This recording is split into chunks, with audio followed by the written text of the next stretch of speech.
Welcome to OPI-CHAT. Once more, another one. My name is Mr. Bloss. I believe you know already we got Gideon on the bit, just on the big behind there. Today we got a special gentleman in the studio here, and he's one hell of a legend, man.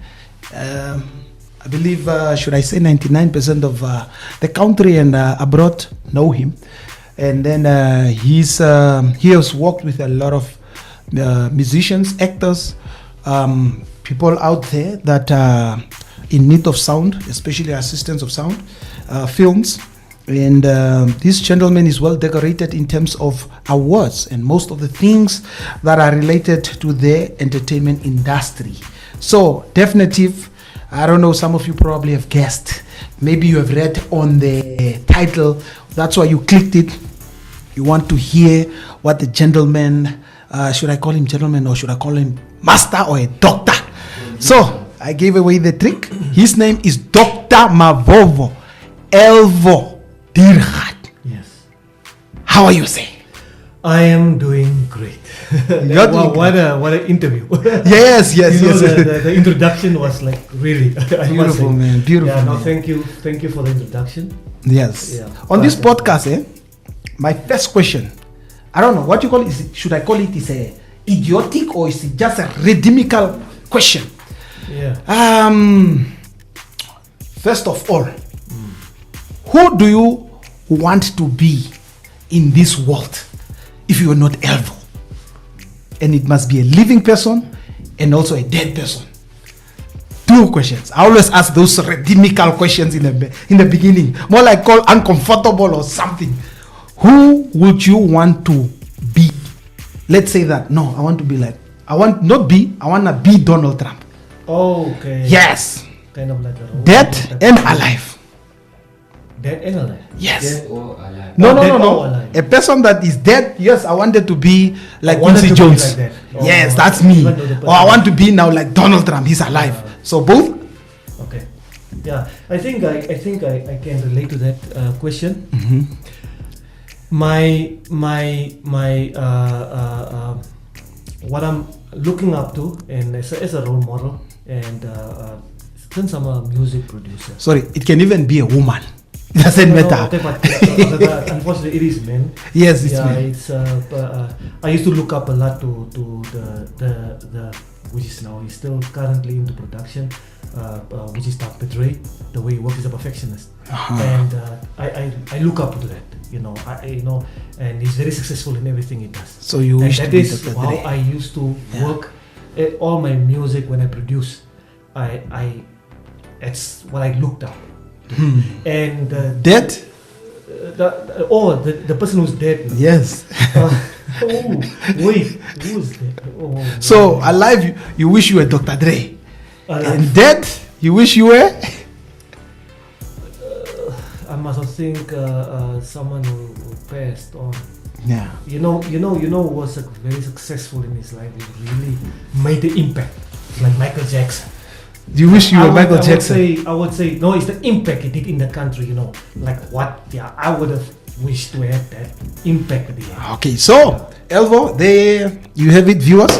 That's my first question to him. He wished that he was Dr. Dre, and then also dead is Michael Jackson. So meaning that I think African people are behind there. Okay. But anyway, Master Elvo, Yeah. tell me. Let's dive into your musical career, your life, people you worked with, and everything that you are busy with. Yeah. So I would like to find out, Yes. just in simple terms, where were you born? I was born in Rehoboth, You- 1978. 1978. So what do you classify yourself as? From which ethnicity you are from? Are you a Damara? Are you a Nama? When I looked at you first, I thought you were a white man. Okay. I was in the 90s. Yeah. I was young. Yes. I saw a white person singing. Yeah. Yes. I get it. What are you? People from Rehoboth, they would say we are bastard people. A tribe in Rehoboth called bastard people, and I'm from that tribe. So you are a bastard. Yeah. So you are not a Damara. Do you know how to speak Damara? No, not really. But you know you can. You know when you work with people here and there, one, two. So what you're saying is that you do understand, you do speak Damara. No, I don't speak Damara. You don't speak Damara. You have never spoken Damara at all. No, I just play around. Like we all play around with words. So different. Like the way I understand Oshihambo, Yes. Damara, Herero is the same thing. It's Same just thing. Playing around. Same I thing. don't speak. No, I don't. So you were born and bred in a Buster house. Yeah, I grew up in, but I didn't grow up in Rebos. I grew up in Windhoek. Aha. So Elvo is actually just born in Windhoek, in Rebos. Born in Rebos and grew up in Windhoek. And Unfortunately, I didn't grow up among Buster people. Aha. Yeah, that is the difference. Wow. Yeah, that is what brought me into music, because otherwise in Rebos it's different. People are different there. Oh. Yeah. But now they're also very talented. Really? People there. And is any of your family members musician related, or were you the only one that picked it up? Yeah. I know maybe in my family now, maybe some of my cousins' children, like here. We're talking about But when in you were the past, starting. no, there was nobody. I was the only one. So meaning father, mother, cousin, brother, father, auntie. My father uncle. used to play guitar, I know, but he wasn't in a band, he wasn't an artist. He was nothing to do with music. He just knew how to play piano and guitar, was just sitting with us while we were young and told us, no, I play a little bit, you listen to your father, my late father. But he was not a musician. He was nothing. He was doing electronics things. Oh. Yeah. Your father worked on electronical stuff. Yeah, fixing these TVs and stuff. Those for clients. Do you think that's where probably you picked up in terms of this? I actually not even picked up. He taught me that. Electronic. I know how to do those things. I was taught since I was young. Wow. That's why I can build my own studio. I can fix anything that. Yeah. Okay. I was taught basically. Great. Here is a young Elvo, and then you embark upon going to the capital city. Yeah. Around about what was that? Which years were those? You mean now that we went to Windhoek? Yes. With the parents. Did you go there as an infant, like? Yeah, as an infant. Whoa. As an infant, we went to Swako and we stayed there, and then from there, I think when I was that time it wasn't grade, it was standard. Standard. Yeah. Oh yeah. So I was in standard 1 in Windhoek. That will be grade 3. Yes. Yeah. So you guys were grade 1 and grade 2 is now Swako. Yeah. Yeah, my early years, and then. So you grew up in Swakop as well. Yeah, 2 years. 2 years. 3 years. Yeah, my father was working for Rossing Mine. That's nice, man. That's why we left Reebok since we were young, because of his work and stuff. Yeah, and then he went to later work for Namibia in Windhoek, and that's where you guys moved. Yeah, and I stayed my whole rest of my years. Big man. There's a big man until up to now. So this means that now you are in Windhoek, and then you said your father is electronical oriented gentleman, and then you got influence. When were you exposed to just a gadget called a computer? Because that's where you have picked up. Or what were you exposed to in musical terms? Is it a computer or what was it? No, I didn't know computers. I'll be honest to you. Okay. I didn't know computer till I finished grade 12. Really? I'll be honest to you. What? Let me rather be exact. When I was in grade 11. Yes. In grade 11, for us to be with computers, it's just you don't touch. You just look at it, that's how it was. So my years of growing up, I grew up amongst hardware, mixers, keyboards, So you grew up because my father fixed these things. He fixed bands, things, speakers was always at my house, keyboards he used to fix. So I was amongst those things, but not computers. There was not. By that time, what was your interest of music, and what were you listening to that time? Of course, since I told you, my father was a little bit into the music. He liked to listen to music. Yes. I must say it did inspire me, because he used to listen to soft rock like Elton John, Elvis Presley. He was Elvis Presley. Yeah. But Gideon does not even know Elvis Presley.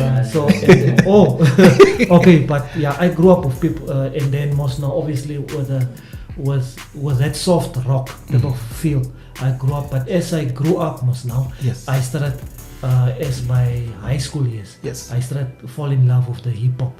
Hip hop. Yeah, and that is my first started performing. Which years were this even? Because if somebody's looking at this, the Y2K people might think hip hop or Lil Wayne.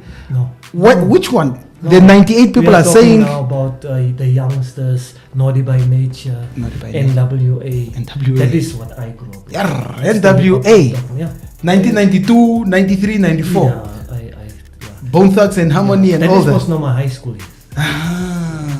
Damn.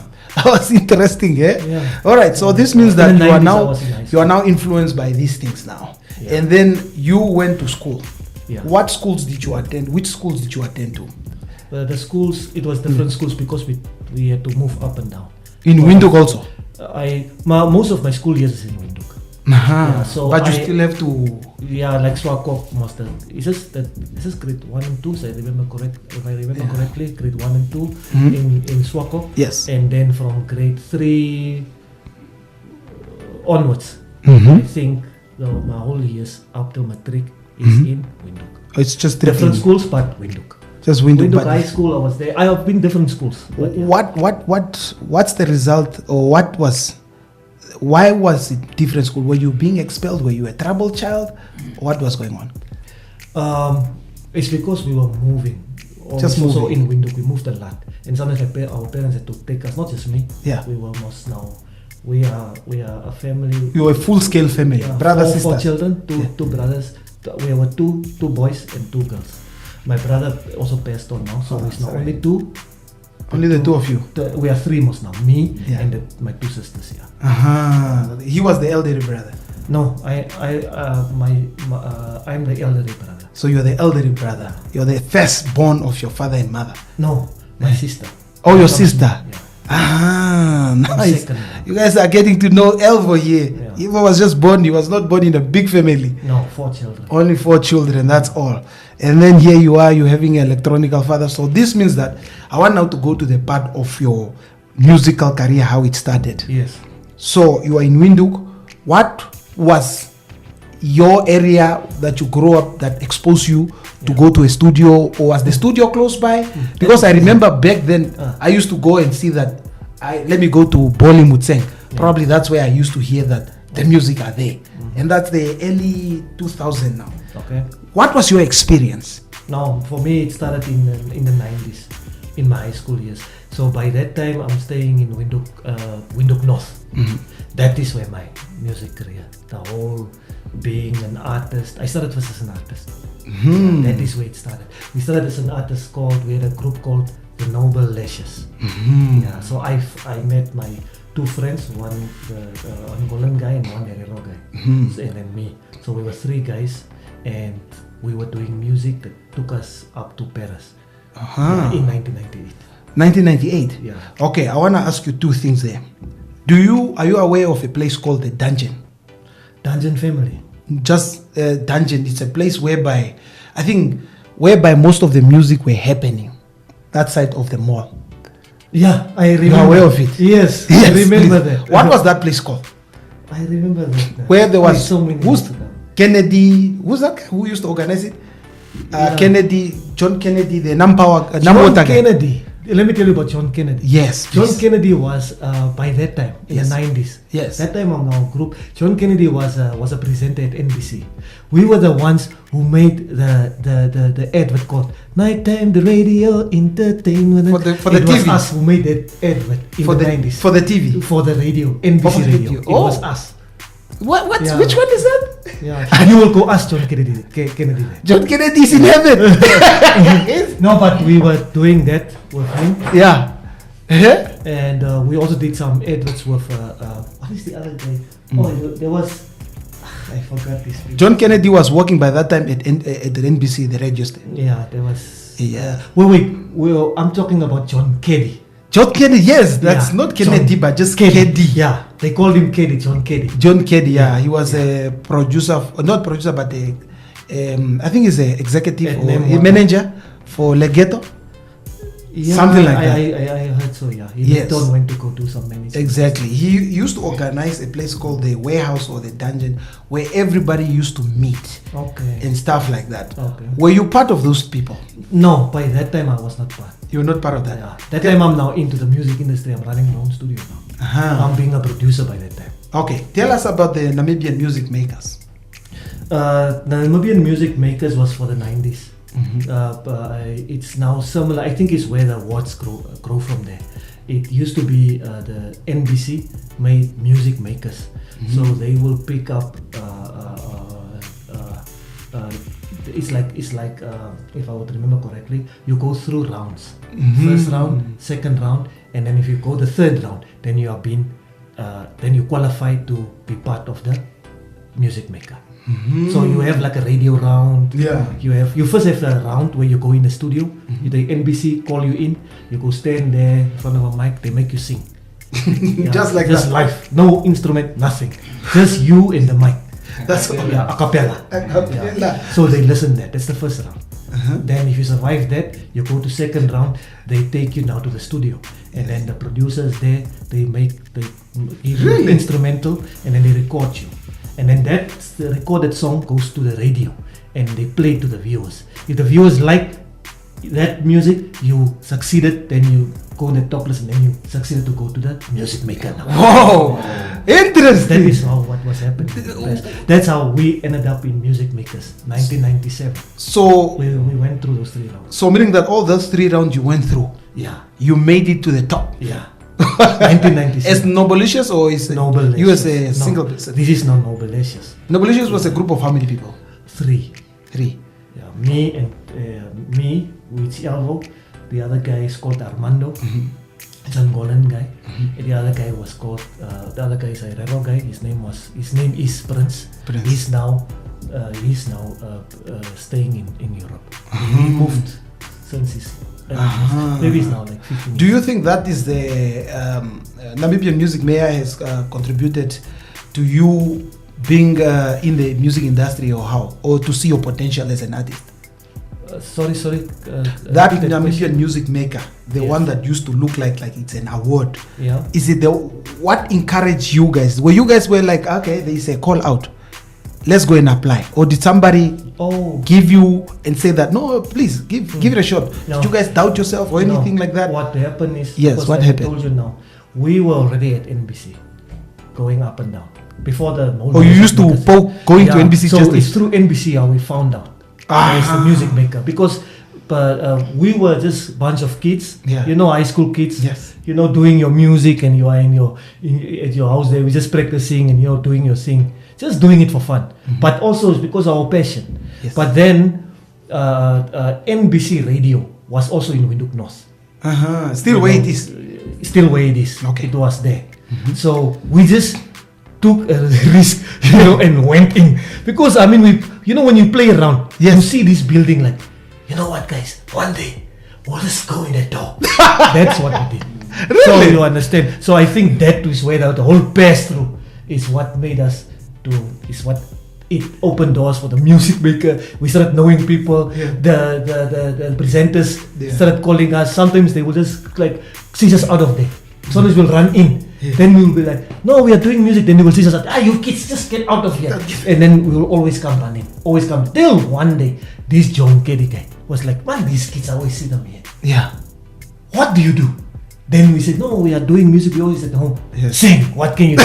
Sing, just on the spot. Just on the spot. Yeah. Then so back then, music, because there's no really studios. Yes. Just NBC, and then we had NBC as a studio, and then we had the guy is called did I forget it? Guy is a German guy. He was in Eros. So a lot of people that speak when they come on the podcast. Gideon, you know the name? Yeah. Christian? No. Not Christian Poloni. Christian is later. Christian is later. About the 90s. 90s? Yeah, Christian was not there in the 90s. And Christian was not in the 90s? No, he wasn't here with us. Then I will not know that. No. Okay. He used to be a lecturer, also music lecturer. NB? He was a German guy. Okay. I will not know it. So this guy also was having a studio. He was the guy who used to record these People's Choice and these guys. There was People's Choice those years, Rashihama them. Yes. So remember, these guys didn't just record at NBC. Sometimes you'll record at NBC, but they will also there's like 2 studios in town. Yes. So, white guys will own them, because that time is only those German guy, and another white guy who was having a studio in town, and then NBC. So that's the only place that you could know that you would want to go and record. Otherwise, it's not for you. You don't do those things. You just go. That's how it was. So for us, when someone says sing, you don't waste time. You just start. You do it on the spot. You do it on the spot. Because you know this person's potential. Yeah. John Kennedy. Yeah. So that's why we did that. And then he heard it, and then he told us, guys, I'm on the radio. I want you guys to come and do something. He took us to a small room. It's now, because NBC has small certain cubicles, so we went now in there. There was a mic there with the reel to reel. Remember back then it was only tapes and reel to reels. Yes. Yeah. So we didn't know computers. Yeah. It's just is that the first time you ended in a studio? Yeah. So John Keddy, may his soul rest in peace. He introduced you into a studio. He brought us now into that thing. Wow, interesting. And then what did you guys do in there? That's not like the early 90s, 94 there, 93, 94. That's a long time. I started seeing now a studio. Now tell me something. You guys, was the beat already pre-produced and all that? No. No. Then as we went to the studio, he introduced us to a guy called Peter, who was playing the piano. He's still, I think he's now lecturing at the College of the Arts. And then we were introduced by a guy called who I don't want to forget this guy's names, but the other one was a sound engineer. He was now in the sound studio. Burton Reid. Wow. He was a South African guy. He was working in the sound engineering studio. So there's a production studio where they play the songs, and then if you go further through, then you go into the sound engineering studio where you see the mixes. Full stage studio. That is how the NBC. So it was like that. So this guy Kelly brought us to these people where we see. So you must now understand, for us it's heaven. For you guys it's heaven. Yeah, it is too much for us. It was too much. The first time I saw you, and then I think you still say that it's not you. There was a song on NBC. I was young, little. We were watching TV, black and white. And then there was a guy who was on a train track, and then he had the song, "We die, we multiply, we never cry." Was that not you? No. Look, there was a guy from Swako. Everybody back then, I can relate to that guy. I hope if I one day meet him, I don't know where is he. But that guy, there was a colored guy.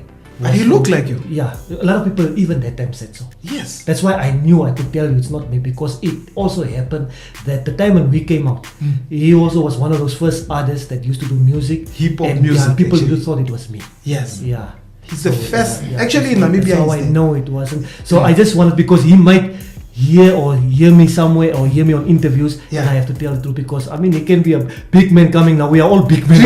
He will come but Elvo, how can you? Do you know that it was? So I have to. Yeah, it was not me. Maybe one day you'll hear me saying this. So please come and let these people know who you are. Yeah, because when you guys came out, first I got exposed to that, and he was the first Namibian hip hop person I've ever had. That was 95 or something like that.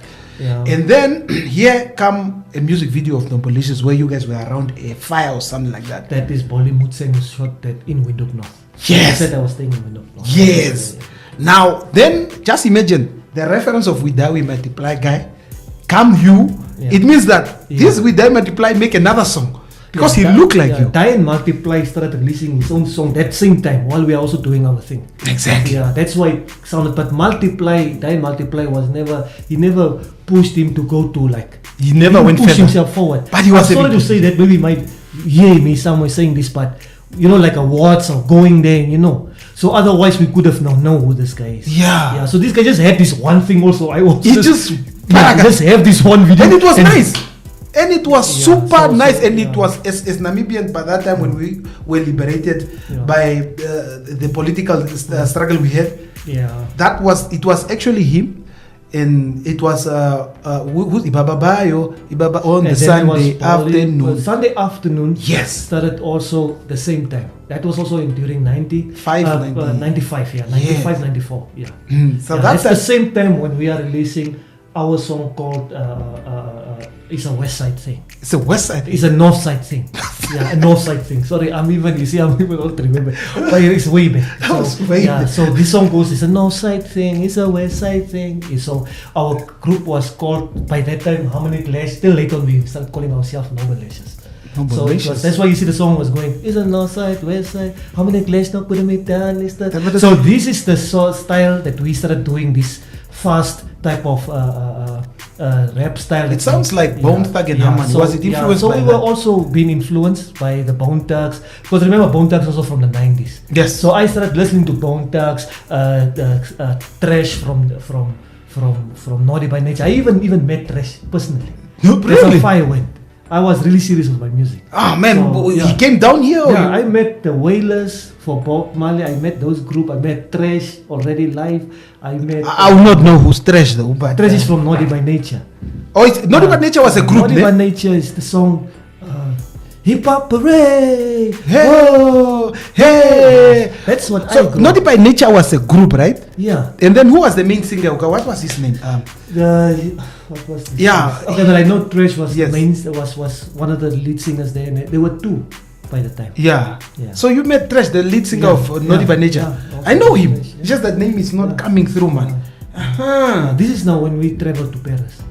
Oh, you met him in some Paris? Of the Americans, yeah, came that side. Okay, we'll come there to that Paris the traveling thing.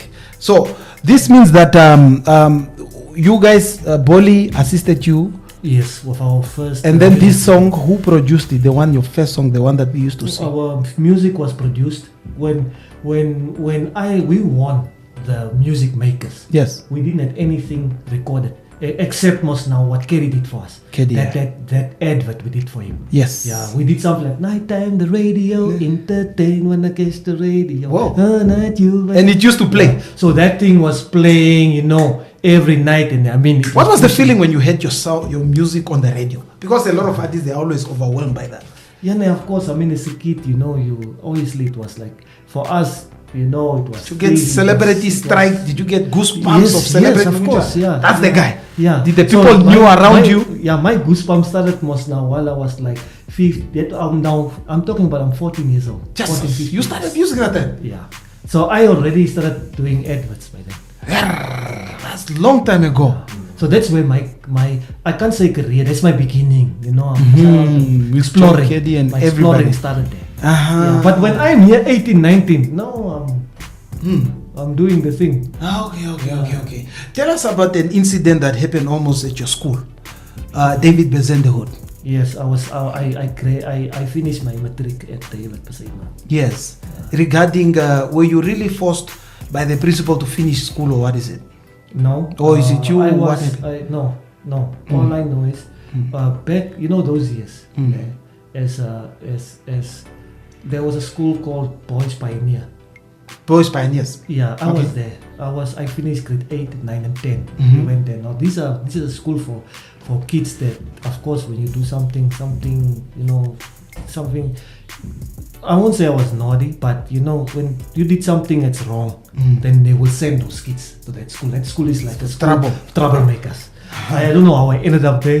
But you were not a troublemaker. Yeah, but I don't know. I was also maybe in a fight with some kid there, and then I ended up, my parents was called, and that's how I ended up. My parents take me to that school. Uh-huh. So, it was really fiery because, you are all troublemakers, so it's very difficult to be up, and it's just boys. It's like so a prison. It's like that. So you gotta, understand. If you go versus boys, you are not, So I imagine I grade 8, 9 and 10. I was for 3 years there. Whoa. So that was the school that also was pushing my music career, because every end of the week, like Fridays, there's a performance. So that was also, I was so scared of the school, but later on I became like, wow, this thing is, because there was a lot of musicians there. Really? Because all the troublemakers, I don't know how all the troublemakers were musicians. We even met each other there. Like I met the, I don't know, these are big men now. Yeah. These guys were called the Twin Powers.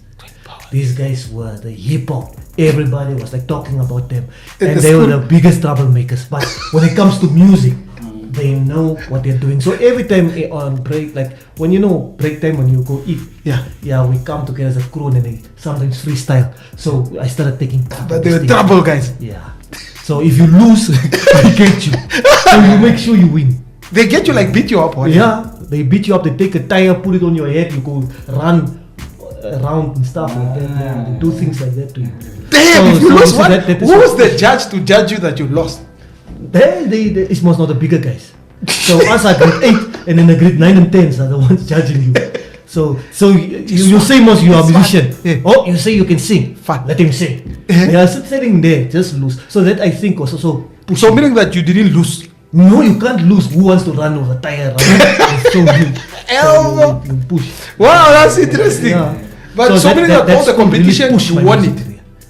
Yeah, then I ended up winning now that part, not to go to the tire on my head. Then I go now where people were like, okay, you can succeed to go to Fridays to go perform. And that's how I ended up on stage now. Wow. So meaning that in the industry you were strictly an artist. You came in. Yeah. First that, and then comes NBC now. So when I started going through with that, I see, man, I'm good with this. I'm staying in Windhoek North. I'm at this school. I met my other guys. That's how I started the crew called Noble Lashes, and that's how the NBC with John Kelly now. We're making adverts. All this is my early years. But then David Besait note. Yes. I finished grade 10 in 1995. I only ended up doing grade 11 and 12 from 1997 again for 2 years. So I was so into music that I left school in grade 10. So we were so serious that all of us. It was me. It's only the You dropped out in high school. In two of us. grade 10. Yeah, just to do music, my brother. Wow. That's how we went into it. Okay, we were still telling our parents, but we were so much. You understand? Where were your parents at that time? No, most parents. They are there, but Do they know that you dropped out? yes, of course, I'm still staying with them. Okay. But Were you guys sometimes, making? the Were you guys way making grow up is money different. at least? Yeah, sometimes we go to. So when I was now literally like no more in school for 96 and 97, I wasn't in school. Wow. I finished grade 11, 12, 1990, 98 and 99. Really? Yeah, I went to. So you went back to school. How did you I go went there? there. Were you taken by your mother or what is it? I went myself.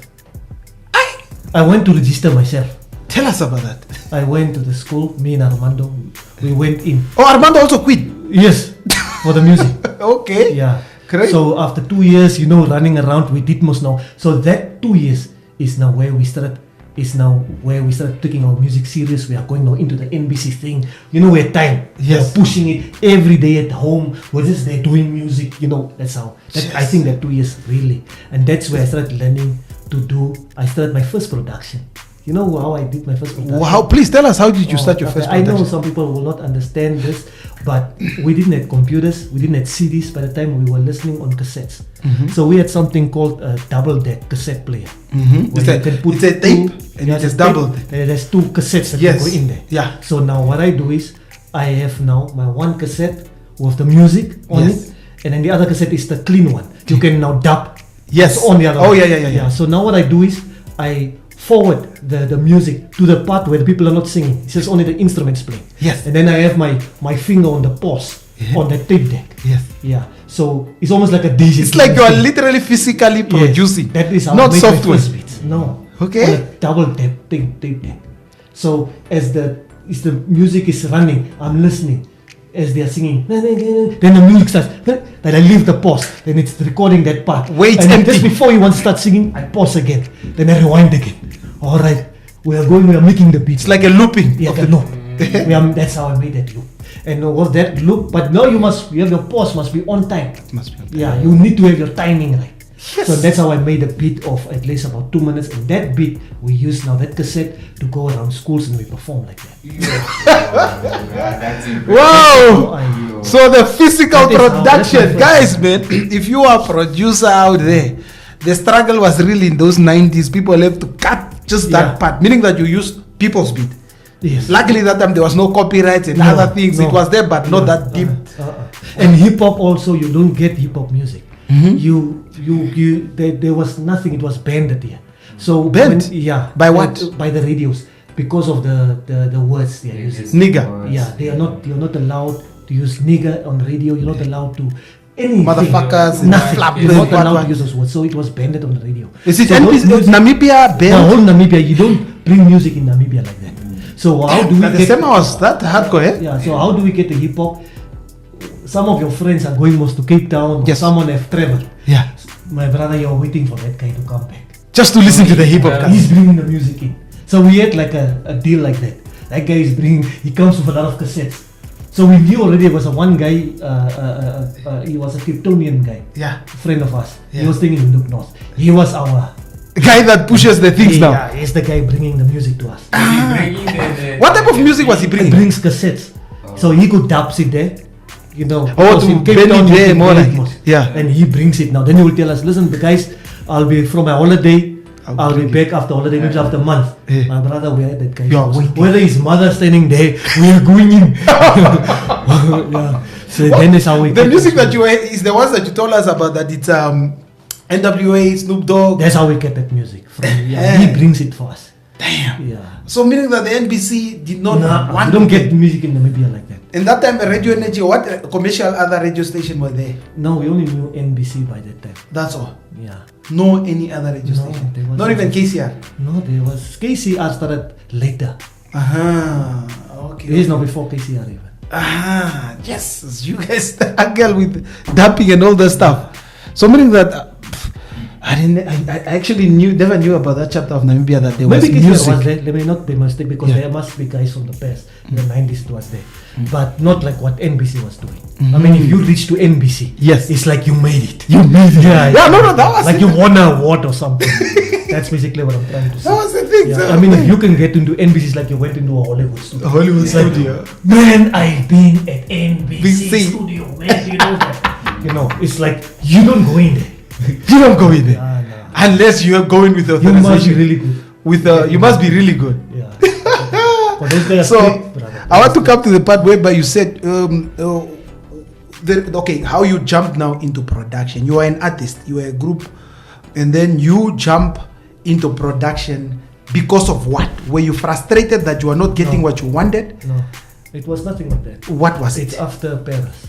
We were in Paris. Okay, let's go to the Paris part. Yeah. That's where production started.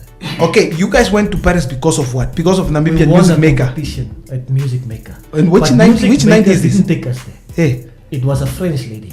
What happened is when we won, but now let me Which be year was honest this? here. It was in 1997. okay. We took part in the Music Makers. We went through this whole three categories. But like I told you, hip hop was banned Yeah. that time. And you guys They were didn't doing play hip-hop. hip hop music on radio. So there was no hip hop category. It didn't exist. So we went to go take part in. It was Keddy's idea. Just take part. Just do it. No, Keddy's? John Keddy. Oh, John His Keddy idea. again? Yeah. Oh, man. Remember, he was here for the test. Yeah. He was pushing. Just do it. Don't care. And I was like, no, those are people who singing. John Kennedy We can't- really contributed to the Yeah, music contributed industry. a lot, yeah. Yes. So then we as kids, we go there and they didn't understand. These people listening to us, remember now there's now all these NBC people sitting there and now these guys competing with us. We went into a category called vocal group. Oh. So it's now how good can you sing? Then you get guys like singing and us with the hip hop voice like we have a different type of feel. Yes. We were like, okay, what will these people say? We are doing and Keddy's like, listen, you just do. I like it. Just do the thing. I like it. John Keddy is pushing it's you guys. something new to them. Yes. Yeah, just do it. They don't hear things because that time is just this, you know, if you don't sing in church, then you are Yeah. into music. Russia You know, Hammer. There's that belief, man. Jackson Kaiwa. Yeah. Now remember here, us with the hip hop, and hip hop wasn't playing on radio. People don't know this music. They don't care about this. Yeah. So we took a shot. We said there, it's a cappella. So our tapes, cassettes are at home now. It's the a cappella, no beat. We have to now compete like how those guys are sitting. Okay. So then we come as three, we go stand there, and then I would say like, okay. So now that we take turns. Yes. We answer, listen here. So when the music starts, when I sing the chorus, Yes. the two back me up. Yeah. Together, it's like one take. You back me up, we go together. So as I stop, then this guy started doing his first verse. Just Yeah, and then I back you up again. And then when my verse come, then you become now the backup. Everything happens in one take. Just. That is the competition first round. But did you guys prepare? Did you guys prepare before now? Prior to You had to prepare. was it that time or when I you? prepared almost a month for us. Oh, okay. You guys at least, and then you had to choreograph do the that song. because remember, because the singers can do that. Yes. You So guys we need had to to do it. compete against them. Yeah. So we can't come with our hip hop thing and say, but in hip hop we don't do that. We need to compete. And that is how we won that first round. It was impressing them. Oh, you impressed them. Yeah. Then we were like, wow, this is a different style. It's something else. I think, how will it feel? That's how we got in. We didn't actually win that first round. Yeah. It's because they were inspired because they didn't want hip hop to go through. They just but got- our music was clean. It was interesting. Yeah, it was interesting. We kept our words clean. Yes. And all that. Then they were like, no, but these boys, they were sitting and said, why don't we give them a chance? That's it. Yeah, let's see what hip hop we can bring. Maybe they are bringing something new. Yes. And that is how hip hop, the first music played on hip hop was, I'm not saying we are the first, maybe there was, but we made possible for hip hop to play on radio. Our songs in was this played country, in this Namibian country. So it's The direct noble. with you guys. Yeah. the Nobolicious. Yeah, because we were. I'm not saying we were one of the first. Maybe there is people that recorded, but I'm saying in Namibia. I know there's guys that went, like, had families in South Africa, what that they could be in studios. But I mean, to make it in Namibia and go in a studio and make like a song and go record in big studios. Come and tell me again. Come and tell me again. So you guys are the first ones that did Yeah, that. we're the first one to be able to record the cassette, and then we were picked by a foreign country and to go compete internationally. So you guys, So how did you who got could do picked that up? in the 90s? How did you guys got picked up? So now, after the music makers, that French lady. Did you guys win it, or you guys just went until a certain age, the stage? No, then we were at the final stage. Oh. We are competing now against these vocal groups. Yeah. These guys are singing. Now, we were not first. We came second. We won, but we are second.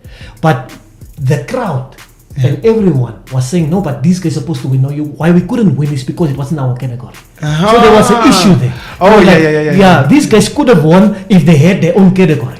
Yeah. They created something new. Yes. Yeah, they deserve to win. And that a foreign lady saw us. And then she's the one who picked us and said, listen, boys, I like what you did. I think you're supposed to be number one. So why don't you come to the warehouse? There's no way Rashiyama them is performing. The warehouse is where everybody was now. Yeah, where Rashiyama them is performing. My brother, to go where Rashiyama is. To go where Rashiyama was big. that time he was My the brother, big if you artist. see him, those guys, it's like seeing Michael Jackson. There was Capital K. Capital there K was that Rashiyama. time. No, Capital K was not in the early 2000s. No, he started also in the 90s. Really? Yeah. With what song? With this Taramate. Taramate came later. Taxi thing. There was other songs also he did. Oh. Yeah. So meaning Taramate was Taramate is just now one of the last ones that started becoming more Popular. famous. Yeah, popular. But we know him from a long time. so Capital K is Yeah, from the guy 90s. worked hard to get there. It's just that sometimes you hear song it come out, but the guy, you don't know the struggle he came through. Yeah, so he had to make that song. Then the guy was performing. That guy, you know how Capital K performs. And I'm telling you, my first show to see a Capital K show, it was he was invited at UNEP. This guy was escorted by maybe 2 or 3 cars to get there. 3 cars. Yeah, just to get there. You know, when you are a star, you are a star. Not these stars. If you are a star, you have been treated like a star. Hold on He a gets minute. there and that guy is just his shirt is wearing. It's like it's glowing. You know, Viscous. yeah, that disco feel. So you know when you see this guy, it's like really when you are seeing a star. Now it's the same how Michael Jackson, this Rashiyama them. Hold They on. perform. You mean this guy was escorted like by bodyguards? Yeah, they live like that. Yeah. Yeah, there's people around him and stuff. It's the guy is big time. Rashiyama them also move like that. There's They were having people around him. bodyguards. You don't go just talk to that guy like that. Yeah. Yeah. So that's how it was. That's how it Yeah, was. yeah, this guy So that was made it big time. Remember, these guys also traveled, like Rashiyama them was in America traveling. These guys were big time. And when they get here, you don't just go and talk to them like that. they were very difficult to access. These guys were big. Brother, Capital I respected K? that guy. Capital K was very big. Rashiyama was big. Jackson Jackson Kaiwa. Kaiwa was big. Bolly? time. Bolly Mutseng was More was later now. Ah. Yeah. So these guys were more like. But what does it look like? There was money in the music like that. Yes, too much. There was too much money. Yeah, remember when you go perform, this, I'm sorry to say this, and I'm gonna say it clear. I told you I'm gonna take the Please go bullbites ahead. on. Music today, it's not even a third comparing of what I made then. I'm sorry to say this. Really? So So you were the making money I made back then is not even the third. It's nothing. What money were you making here? I made money. Tell us digits. Yeah. Even let me tell you now, how much was the studio that we could pay in the 90s? Okay. We paid like $480 hour already. That's a lot of money back Yeah, then. in the 90s. In the 90s. And we could spend like 6 hours without feeling. With that 400. No, Hey. times. 400 times 6. Yeah, and we don't feel it. Yeah. So the money was there. Yeah. Now, what do you think Rashid Ahmad is making? Yeah, yes, like that. When I grew So- up, I so used to if see Rashid Rashid Ahmad Ahmad- driving a Golf, and I think he was having a house in Kolkata or something like that. Yeah, but people know him. You don't know who he was. These guys were big time. Money was not there. a joke. Because It was. also the music was also small, Yeah. and then meaning that everybody was using them. Yeah, and if these guys perform, you don't want to know the crowd. And remember, they're taking that Gates money. We couldn't make shows like that, but Rashid Ahmad them can. So if you can fill up like a stadium, my brother, how much money does that guy have? It's a lot of money. Exactly. Damn. Yeah. So meaning that. So this is not. Don't compare. I can't even compare a little bit of what's happening. So what's happening now? It's a bit of No. So you saw the transaction of when there was huge money in the music business Yeah.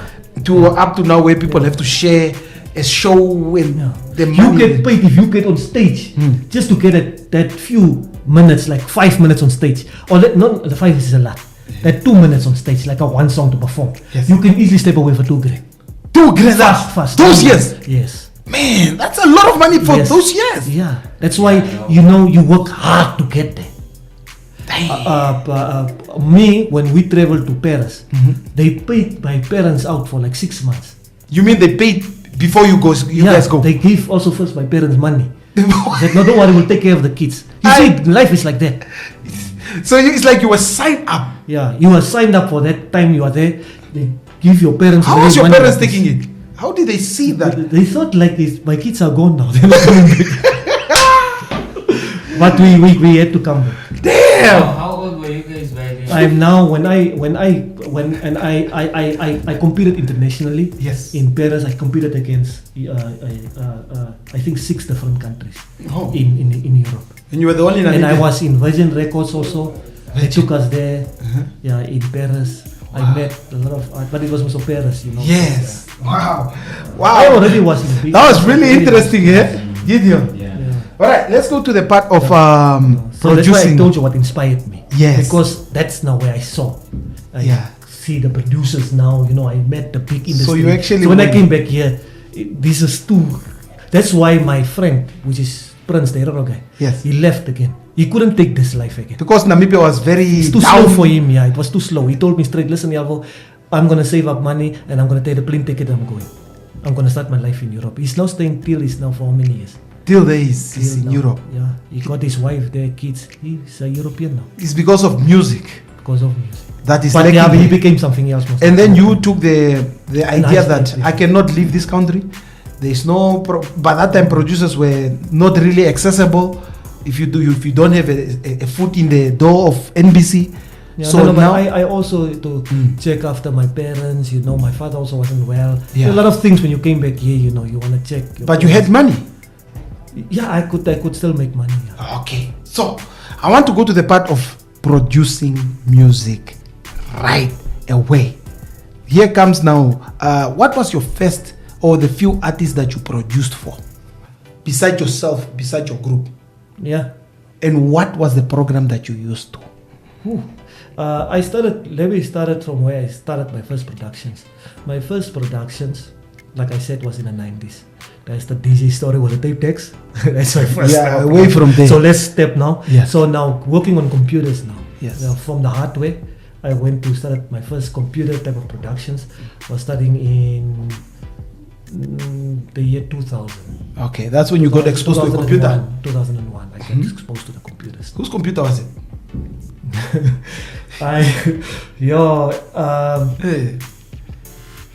If I remember correctly, I got a computer from one friend of mine. I'll be lying to you if I tell you now. Okay. No. But one of the guys also helped me. He's called Trace. He had a Trace? place- yeah. Oh, He also had a place in. I met him now. Trace? 2000. Yeah, early 2000. Legato spoke about on this podcast about Trace. Yeah. So Trace was one of the guys that he had a lot of equipment by then when I didn't have anything. And this Trace guy, I'm hearing him a lot. Is Trace Christian Poloni? No, Trace is not Christian. But Yeah, no. I'm talking about the people. It's like you are hearing names of Christian Poloni. yes. You are hearing Trace. Yes. You are hearing who is the white man that you first spoke about. It's like there's behind. Edgar is the white guy. Edgar, yes. Yeah. Edgar was the guy with the. These are people that look like they've put in effort to have the music, but they are not in the scene. People don't know. No, they didn't. Tell us about this Trace guy. Trace is the guy who produced for Capital K. That is who Trace was. Was he in the phone? He's the one who produced the Taramate song. Oh. Yeah. Now you know who Trace is. Taramate. Yeah. That is Trace. Damn. Yeah. So now we know who Trace is. Yeah. And also I heard that he's the one who produced also the ghetto song. Chiwanacha Namibia. Yeah. What else? They also did the song for Gaza also. Which one? That's not the latest stage. It's called it's like a Tamara Panchi song. What is the song called? Man, if you ask us, we don't even know the face of Trace. But this guy really needs to I come had a out. lot of respect for him also. Yeah. So he gave you the software. What is it? No, my first time to be on a computer now, I could go to his house and go sit there and go work. Is he a big man or is he a small boy? He's my age. He's your age. He's a big man, that one. Really? He's a big man. But he's a guy that doesn't like... No, he's not. He doesn't like the... Even since then. Yeah. He always told me, Elvo, I don't like the limelight. He never liked the limelight. Yeah. I need to bring him on this podcast. He need to tell us. He was one of the few, because I'm hearing a lot about him always. And people, Trace here, Trace there, and I think he used to mingle with after that the Tunaki them and what and stuff. So I learned a lot of my production skills from his house. I'll be honest to you. Yeah. He didn't learn me. He didn't taught. He didn't taught you. Yeah. We taught ourselves together. My beginning was with him. As he didn't know, I also didn't know. So we are teaching each other together. It's like we're figuring out, when you figure out something. Yeah. Can you take this? Yes, that beginning stage on the computer. So we were like that, mean Trace. But it's his equipment. But it's his thing. Is he a guy that is coming from a rich family maybe or something? I would say that, because his parents could afford, mine couldn't. Exactly, man. I think he's from a rich but at that time, I'm already out of my parents' house. Nah. Yeah, I moved out of my parents' house early. Yeah. And I was already kind of like staying, kind of like on my own type of thing. And started having small jobs, like, part-time jobs. Yeah. So I would sometimes go to his house. And he would stay. Where was it? In that time we are now in Commersdal. Commersdal, where VTC. Yeah. That's where he is. I was also staying near. Okay, I think let's forward it now. Yeah. Let's forward. So now here comes let's go straight to the part of the people that brought you out. I think where we started now, Dr. Mavo is Dog and Gaza. 2001 now. Yes. I'm now away, 3 things. I'm still there up and down, but I'm now also having my own studio. You had your own computer, your own studio. To do my own things now. Who approached you first? The artist wise. I know there was Killer B. No, it wasn't Killer B. Okay. It was Dore. Oh, the hip hop guy. He's the one who came to you first. Besides all these. Because we grew up together. Okay. Me and Dore grew up together in the Windhoek North. Okay. I think I want us to move now to go to Dore grew up like this. So meaning that Dore was the guy you produced for. Of course, he's the first guy I produced because I grew up with him. Even that song Katutura, you are the one who produced. Yes, most of his stuff. Most of his stuff. We grew up like brothers, man. Okay. He knew my mother, my father that time. We grew up like in nice. Now let's go to the part of the two people that really made an impact in this music industry of ours. And then when we started taking music seriously, I remember I was in high school when I heard the song which year? Perfecto Tremendos. Okay, which year are we talking about? This is 2003. Yeah. When that song came out. Yeah, I just wanted to check if yes, exactly.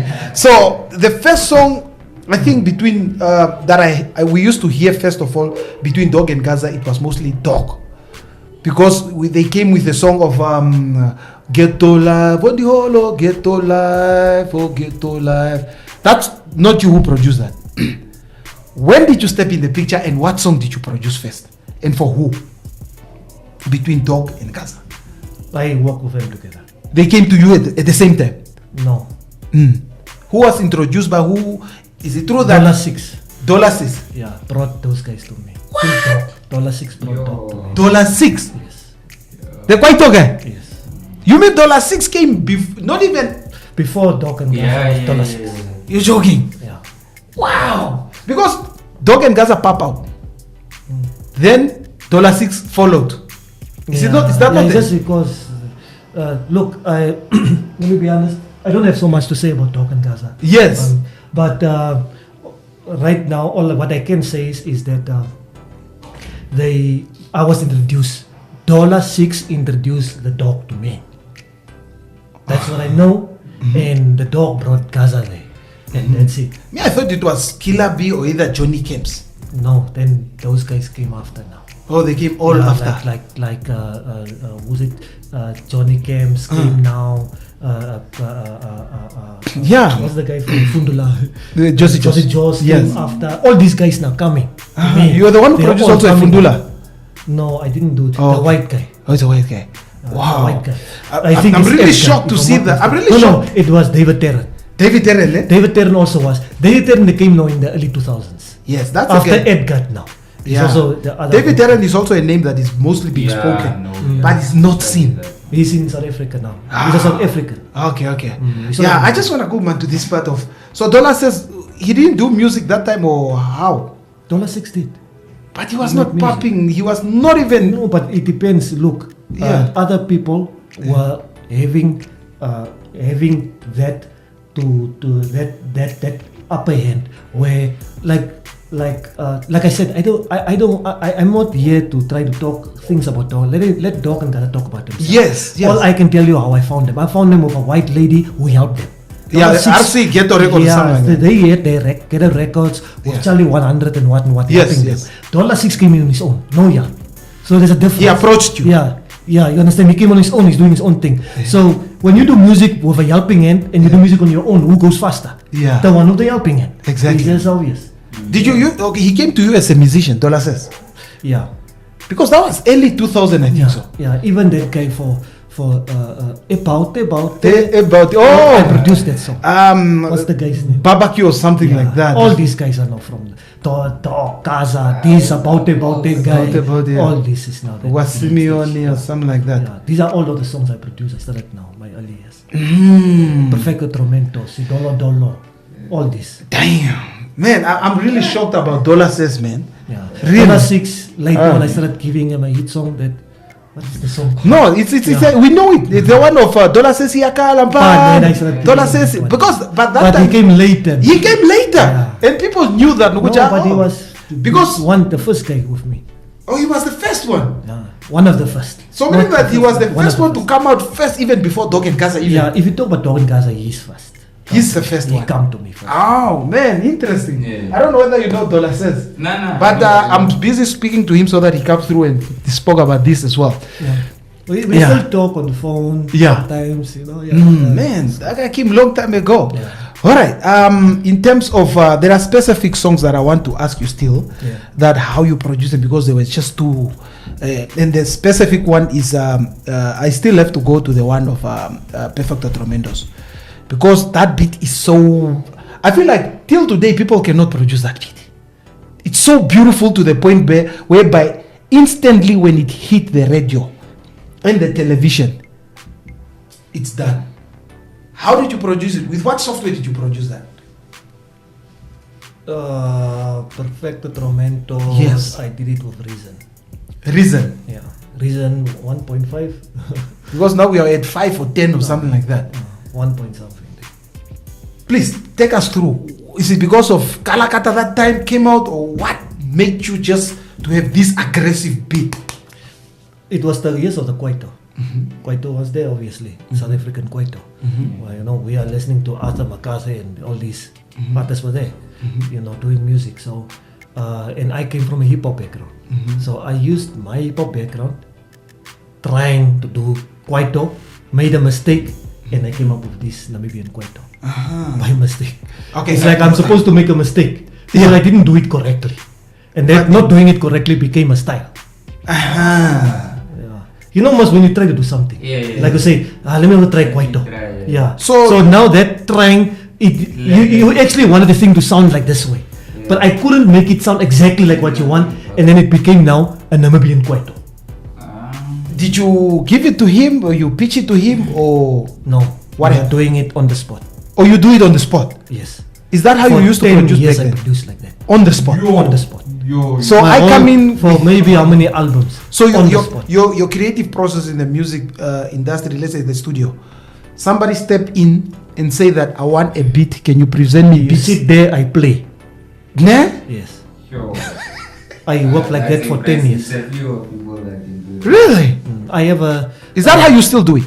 I actually have a series. That's why he's here Mm. to talk about what we're doing now. I have a series called Past and Present. Yes. I'm playing my stuff live of what I did then, so people can see how I played. There's a couple of you could check out my Yes. TikTok.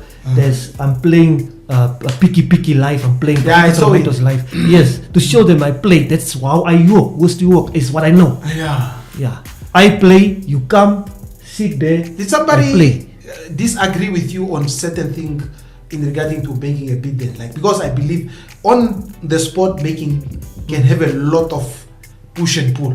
No, take of that snare, produce this. But you must be fast. You must be fast. Yeah, that is what also gonna, remember when you work with music, you need to and remember, these people, when they come to me, some of them doesn't speak properly English even. So you understand what I mean? Yes. So you gotta now really, it's not only music talking. It's music. Yeah, you gotta really know what that guy. It's like you have to kind of How like he read his feels. mind, his feel. You have to go deeper than just that. Yeah. So you understand? You have to know, read between the lines. Mm. So when that guy is like, because he also doesn't know music so much. I mean, we are all new here. You're You all understand? new. Yeah. You're all New to the virgin game. on the yeah, mic, we're all on the virgins, production. you know. Yeah, so he's there. You see, so you just that movement of him, You read from everything counts. You gotta check his rhythm. Yeah. So I'm looking. Sound So like- oh, you're moving. I'm even looking at how you move up and down. That's So how you're looking at you. Yo. Oh, let me put this So up. my beginning was like, because my beginning was like that, I started becoming used to it. Oh. So later on, I got so used to it where I don't even have to look. I just look at you once. This one, I want this one. Yeah, and that is how I made my music. Oh man, that was interesting. Yeah, Wow. I get used to it now. I produced people who didn't speak nothing to me. The guy couldn't even speak English, nothing, and I produced for him. And then you say, I like Yeah, this. all he knows, he must come to Elvo. Yeah. He comes, maybe he comes from the north or he came from the whatever Yes. town. My brother, Elvo, I come, we must make music. We can't understand each other nicely. I'm saying, brother, see. He's just there doing. I'm thinking, oh, you hear? I'm there doing. Okay, the mic, put. We are doing it live. So That pieces time- by pieces, you are Yeah, building a block I'm of your building song. it, yeah. And then sometimes they are recording, they don't know, sometimes they make mistake. So I cut. It happened to some of the. This time I'm not gonna mention names because some of these guys are here, but I did a lot of established artists. Yes. Sometimes they don't sing the words, they just sing 2-3 words.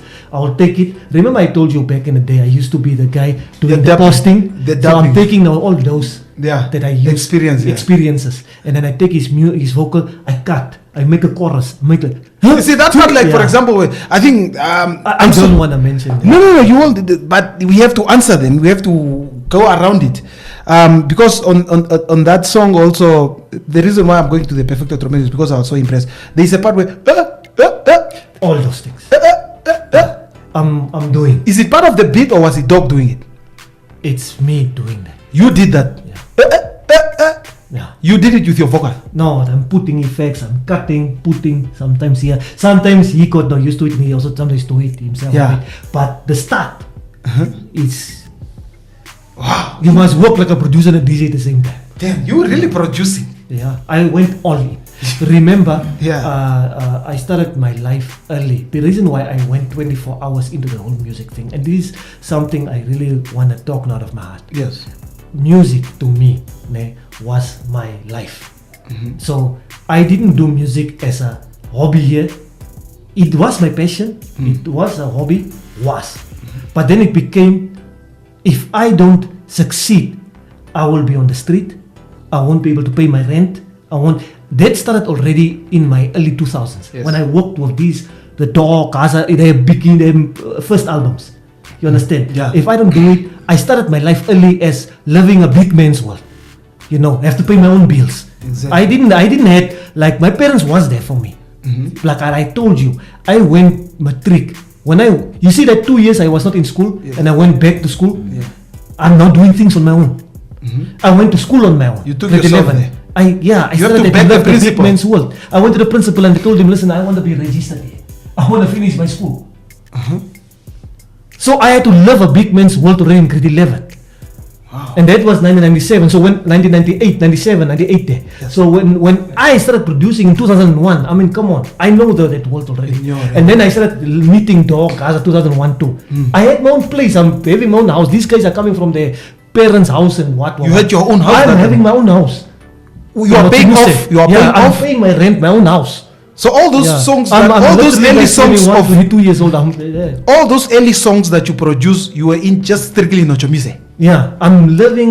I have to pay that house. Yeah, I have a girlfriend here. Yes. Yeah, and then that's why also my everything started early. I also Yes. got a child in my early. My Yes. child is now. But you were making money as a producer that time now, rather yes, than I a have musician. to. How do your girlfriend eat? How do your child eat? I got a child early also. Yes. My mother's there. I check my mother. I check my father. I check my Through sister. music. I check my brother. Who is Through music. Yes. Producing it. I produce. Wow. I didn't play. Ivan, it is really. Yeah, you come there, I make. That's why I told you. How much did you it used to was- charge? Early. Yeah, my early charges, that first beats, I started my first charges was $50 on cassette, and then when I started on the computer, I started now like with 150, sometimes to 200. So when it comes to like a beat and so, when it comes to full song, by that time already I'm charging like 500 there. All right. 500-600. That's good. Now we move on to the part of And I will make like 20 songs in that month. So I 20 made songs? money. I'm not saying I didn't make. I made a lot of money. you made money. Yes. You I'm need not. to invest. I'm not here to say I didn't. I made a lot of money. And then also you were in the awards. They call the Sanlam NBC Music Award. Is it the first one that you won, or is it when it pushed to the Nama Awards? Yeah. Did you win an award? I think you did. No, win. I only went on the Sunlam. Yes, Sanlam, eh? Yeah. Not on the Nama. the Nama. The Nama. It's like I was bended there. You were banned, Yeah, that's but what you were was a producing. But you were producing people. Why were you banned? No, I was not there. I came with ex at them one day, and you know, man, it's years, man. And you know, you make the wrong people wrong, man. And one day we went to argue with some of the people there. The managers. Yeah. At the Sanlam. For me, I was just fed up, man. You know, when you're doing music for a long time, and people are here, unnecessarily, I'm like, I don't care about this what thing. You can just take it. Then they banned you. Yeah. Then So that's why the early Nama Awards you were not. yeah, there was never. I didn't see my name. I thought they were not serious. And when I check again, But the you numbers, approached that- I'm like, and my music is still there. Because I'm always that- checking. Oh, maybe these people were serious, right? Yes. I'm not nominated. Because in the But I didn't whole care. category, in the whole Nama Awards, you could have probably have 7 songs that. But remember, I didn't care about the awards. Yeah. I'm not saying award. It is a good thing. We really appreciate it. But I didn't live from an award thing.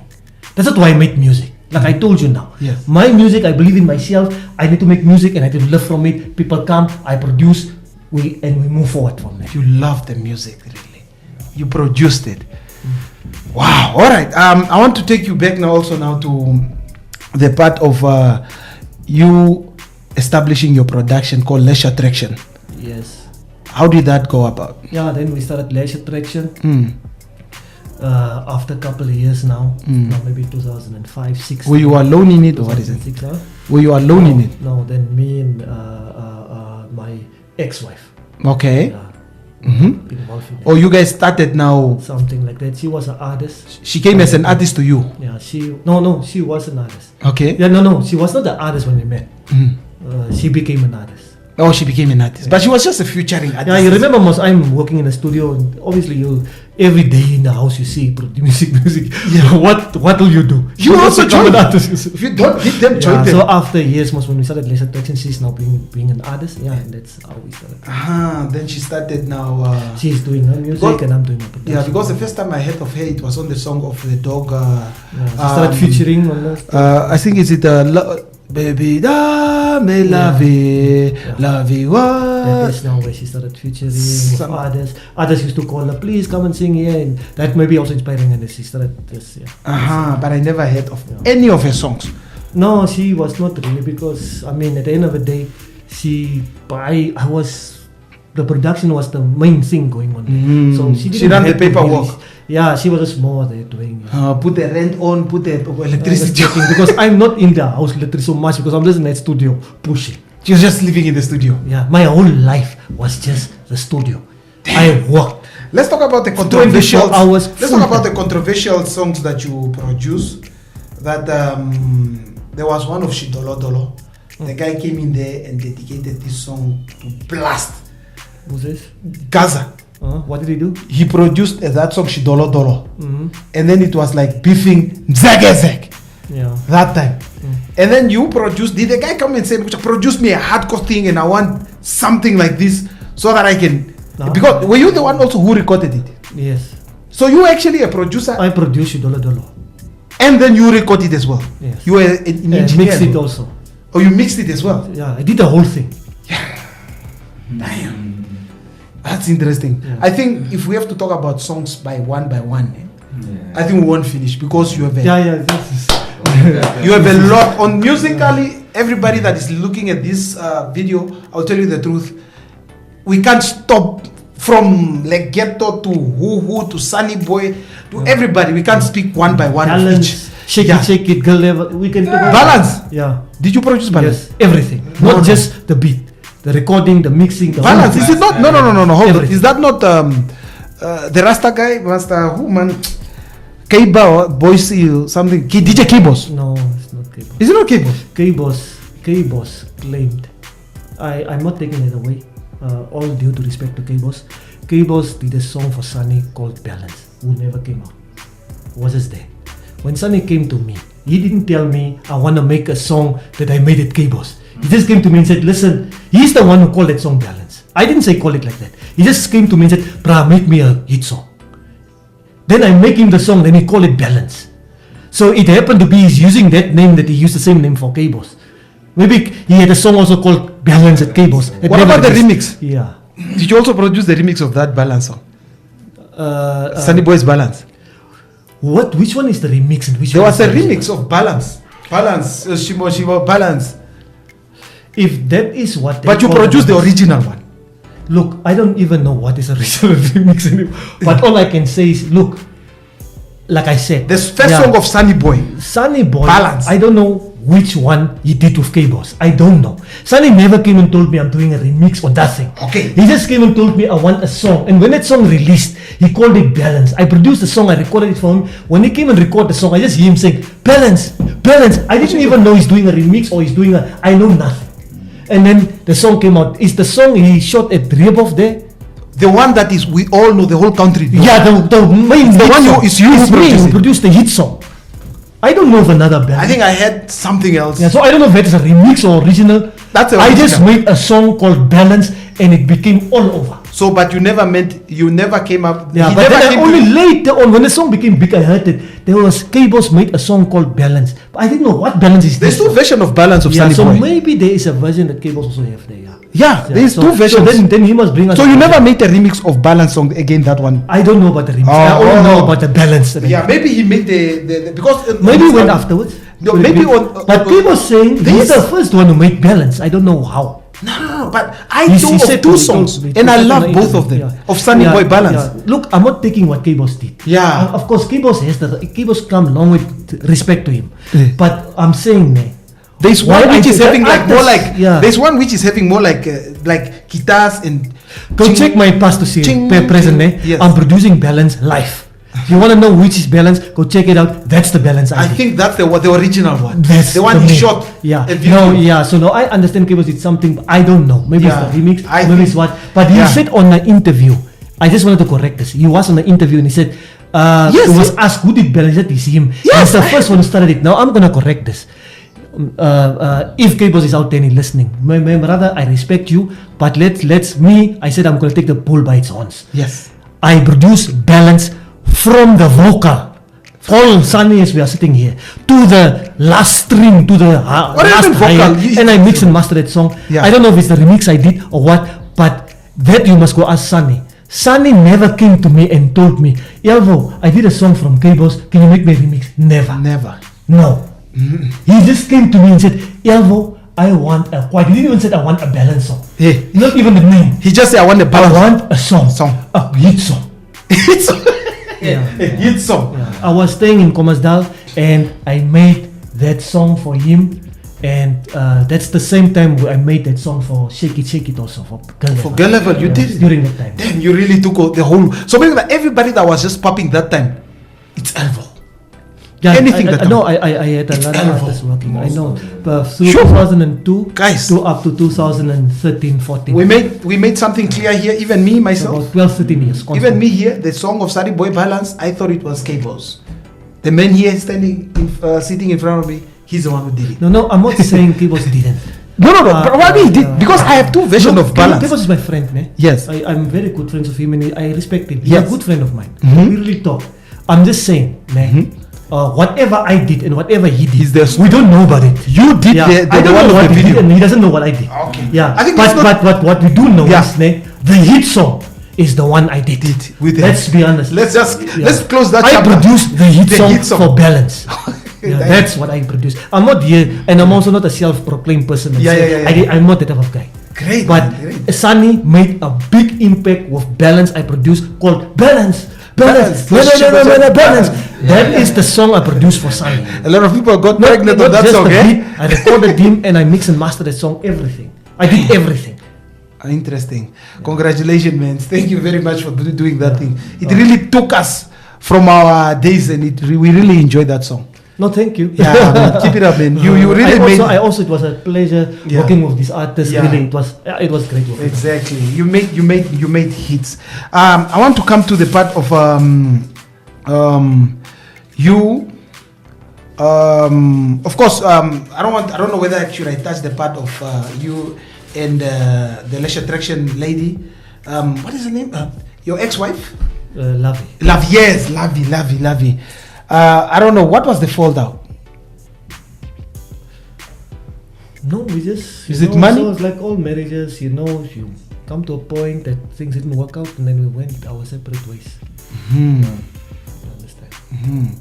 As a producer, I was once a producer as well, and then I used to hear from other producers. Were you intimidated by, let's say, for example, a sexy lady coming there and then does not offer you money and say, "Let's sleep with me," and then have you encountered that? There's ladies that sometimes I'm not saying I encountered that, but I do know about it that ladies come and they want to sell themselves for music. But for me, I'm a guy who got kids in my early years. I have respect for kids. I've already lived a big man's world in an early age, so I know what it is to be a father. So you understand. Yes. And when that have happened to me, when there was ladies that was like, you could see she's trying to do something, I will easily tell her, listen, let's respect yourself, do music, Great. Yeah. Now let's go to the part of a president, a whole full country president in your studio. Yeah, I recorded the Honorable Dr. Sam and Dr. Sam Newman. Dr. Bohamba. So Both of okay, them. we had Honorable. I we recorded had both of them. okay. Let me paint the picture of this. If somebody did not know, there was an album which was called Omalaiti or Swapo. And then this album, I believe it was funded by Swapo. Yes. And then the man that was behind it was John Walenga. Yes. And Mr. then John Walenga had to put the best of the best people Yeah. in that time, Yes. which made up of Pablo, Pablo, Gaza, Gaza, Tatebuti, not No, Tatebuti, not ne? Tatebuti. Yourself, me. and Gaza. Uh-uh. I mean the dog. The dog and Pablo. The dog, Pablo, Gaza, you. There were 4 people. Yeah. It's me, the dog, Gaza, and Pablo. Tell us the whole process and just how That fun is the was it? beginning for Omalaiti Swampa. There was no Buti was not part of Omalaiti. Omalaiti yet. We were the first Omalaiti crew. Omalaiti group. Yeah. Of John The four of Walenga. us, yeah. Before the John whole Walenga's APK start is where he started now. with you guys. Were you like sign up or were He you guys wanted just to- task? He wanted to sign up. So you guys were just task. No, yeah, we were just task. But his plan was to do a signing. and get us in the office, But none of you, we didn't all accept. of you were already doing your thing. We didn't accept. We didn't want to go through that line. We was already like into our own thing. Yes. And then after I just see that he signed up now to the Putte, he took others now. Yes. After us. Yeah. All right, tell us about the the part whereby a whole full country president has to come in. Were you told prior that President Senyoma is coming here to the studio? So bodyguards are gonna search. You're gonna be vetted. You're gonna eat good food there, and then of course make the mic nice. Please tell us just how. Were you nervous? Yes. Look, who's not nervous when the president was come to your house? Okay. Yeah, Talk to me. The house I was in a house in Karatula in what do you call that Veneda site. Yes. I was renting a place there, so I was still working with some others. But the guy called us Mr. Walenga. He did say, man, listen, but he didn't give us the exact date or time. Because it's president. Yeah, he just said, look guys, my idea is for us to get the president to do something. Now, you know man, when someone say like this, will you take it serious or will you just, you won't? You understand? I mean, you come and talk about You are president. Elvo, man. Yeah. So maybe I also didn't know this man's power, Mr. Walenga. I don't know. Oh, how close he was. Yeah, how close he was with the president. Oh, yeah. Yeah, we did know about something about him, but not so much. Yeah. But unfortunately, he was a guy who was very close to the president, which we didn't know so much. But he just came and said, guys, since we are now here, I want to work with you guys, the four of you. I want to bring the president and all these things, you know. I was just there. He came to the house, you know, sitting there. And I think by the time I was, I was with Doc in the studio, and Gaza was on his way coming to me also. And we were sitting there. I think Pablo also was there. He was coming to talk to us now. And they were in the studio. We were busy doing something there. Then he's, now, you know, we are listening. Okay. It's like you don't care. Yeah, you know, you don't take Yeah. it. My brother. Oh. That guy was serious. He was serious. Yeah. So after that was, I think after that, so maybe it's like a few days, 3 or 4 days. The man is calling and said, is the house ready? The people are coming. They might close the roads. That is how it started. In one hand. We were caught up dead end. So you guys were actually just caught unprepared. Yeah, kind of like unprepared, my brother. So we had like a few hours, maybe like 2 hours to prepare. You go and wash your face, But clean up the no, place. It was not the easy thing. Yeah. Because I saw on the cover where the presidents were in a corner. So in that booth of yours that you created. No, what happened is Yeah. when the president now finally, they first blocked the road. The whole street. They blocked the whole street. Yes. So some those bodyguards of the president were standing from the streets. They are standing there, and he's still coming. So the street where I'm staying is like I'm in the middle here. Yes. So these sides are blocked. Just nobody comes in there. crazy. And then we are now there. So now as we are now in the house, my brother is my house. The bodyguard is calling me to get out of my own. So you should understand now what's happening. Hold on. It's your house. Get out of your house. I must get out of my own house. President is coming in your house. You must get out. Because you know why? They need to search. They need to search the whole house. They need to first search because go there, check everything. The dark. So you need to come out. You must get outside. There's guys just coming to pull you. My brother just come off me. Don't worry. I'm like 2 people here. They got you. You mean they hold you? I think it was a dog or guys. I was still with a backpack on his way to me. He was like on the road. He was at the gate. Yeah. It was Gaza, I think. He was at the gate there. Yeah. Trying to get in. He was now trying to come to the studio because Doc was last time calling him. He thought it was just a normal booking. He was coming, help out. As he's coming there, because he was supposed to let through. Yeah. Pull him through, but he didn't know why he through. He was also asking, what is this? I see police and what and what. And then there's a guy telling me, just come. Don't worry, are you Gaza? Just come. And he was like, what is happening? What is happening at Elvo's place and what? The dog is already with you guys. That guy knows we are already caught there. We put it with body in, you know, those police guys holding us there outside, my brother. They were pulling you. Place. Yeah. Come. Yeah, go only. You're just pulling like this. Don't worry. Just stay. Now we are sitting all outside. Just wait. You just follow everything what we say. Don't say anything. We are just staying outside. Yeah. Gaza when he came. How about your family? My mother was with me, and the ex-wife was in the house. When they don't say come out. No, my mother them was now put to the sitting room there. Everybody was told what to do. Yeah, she was big now.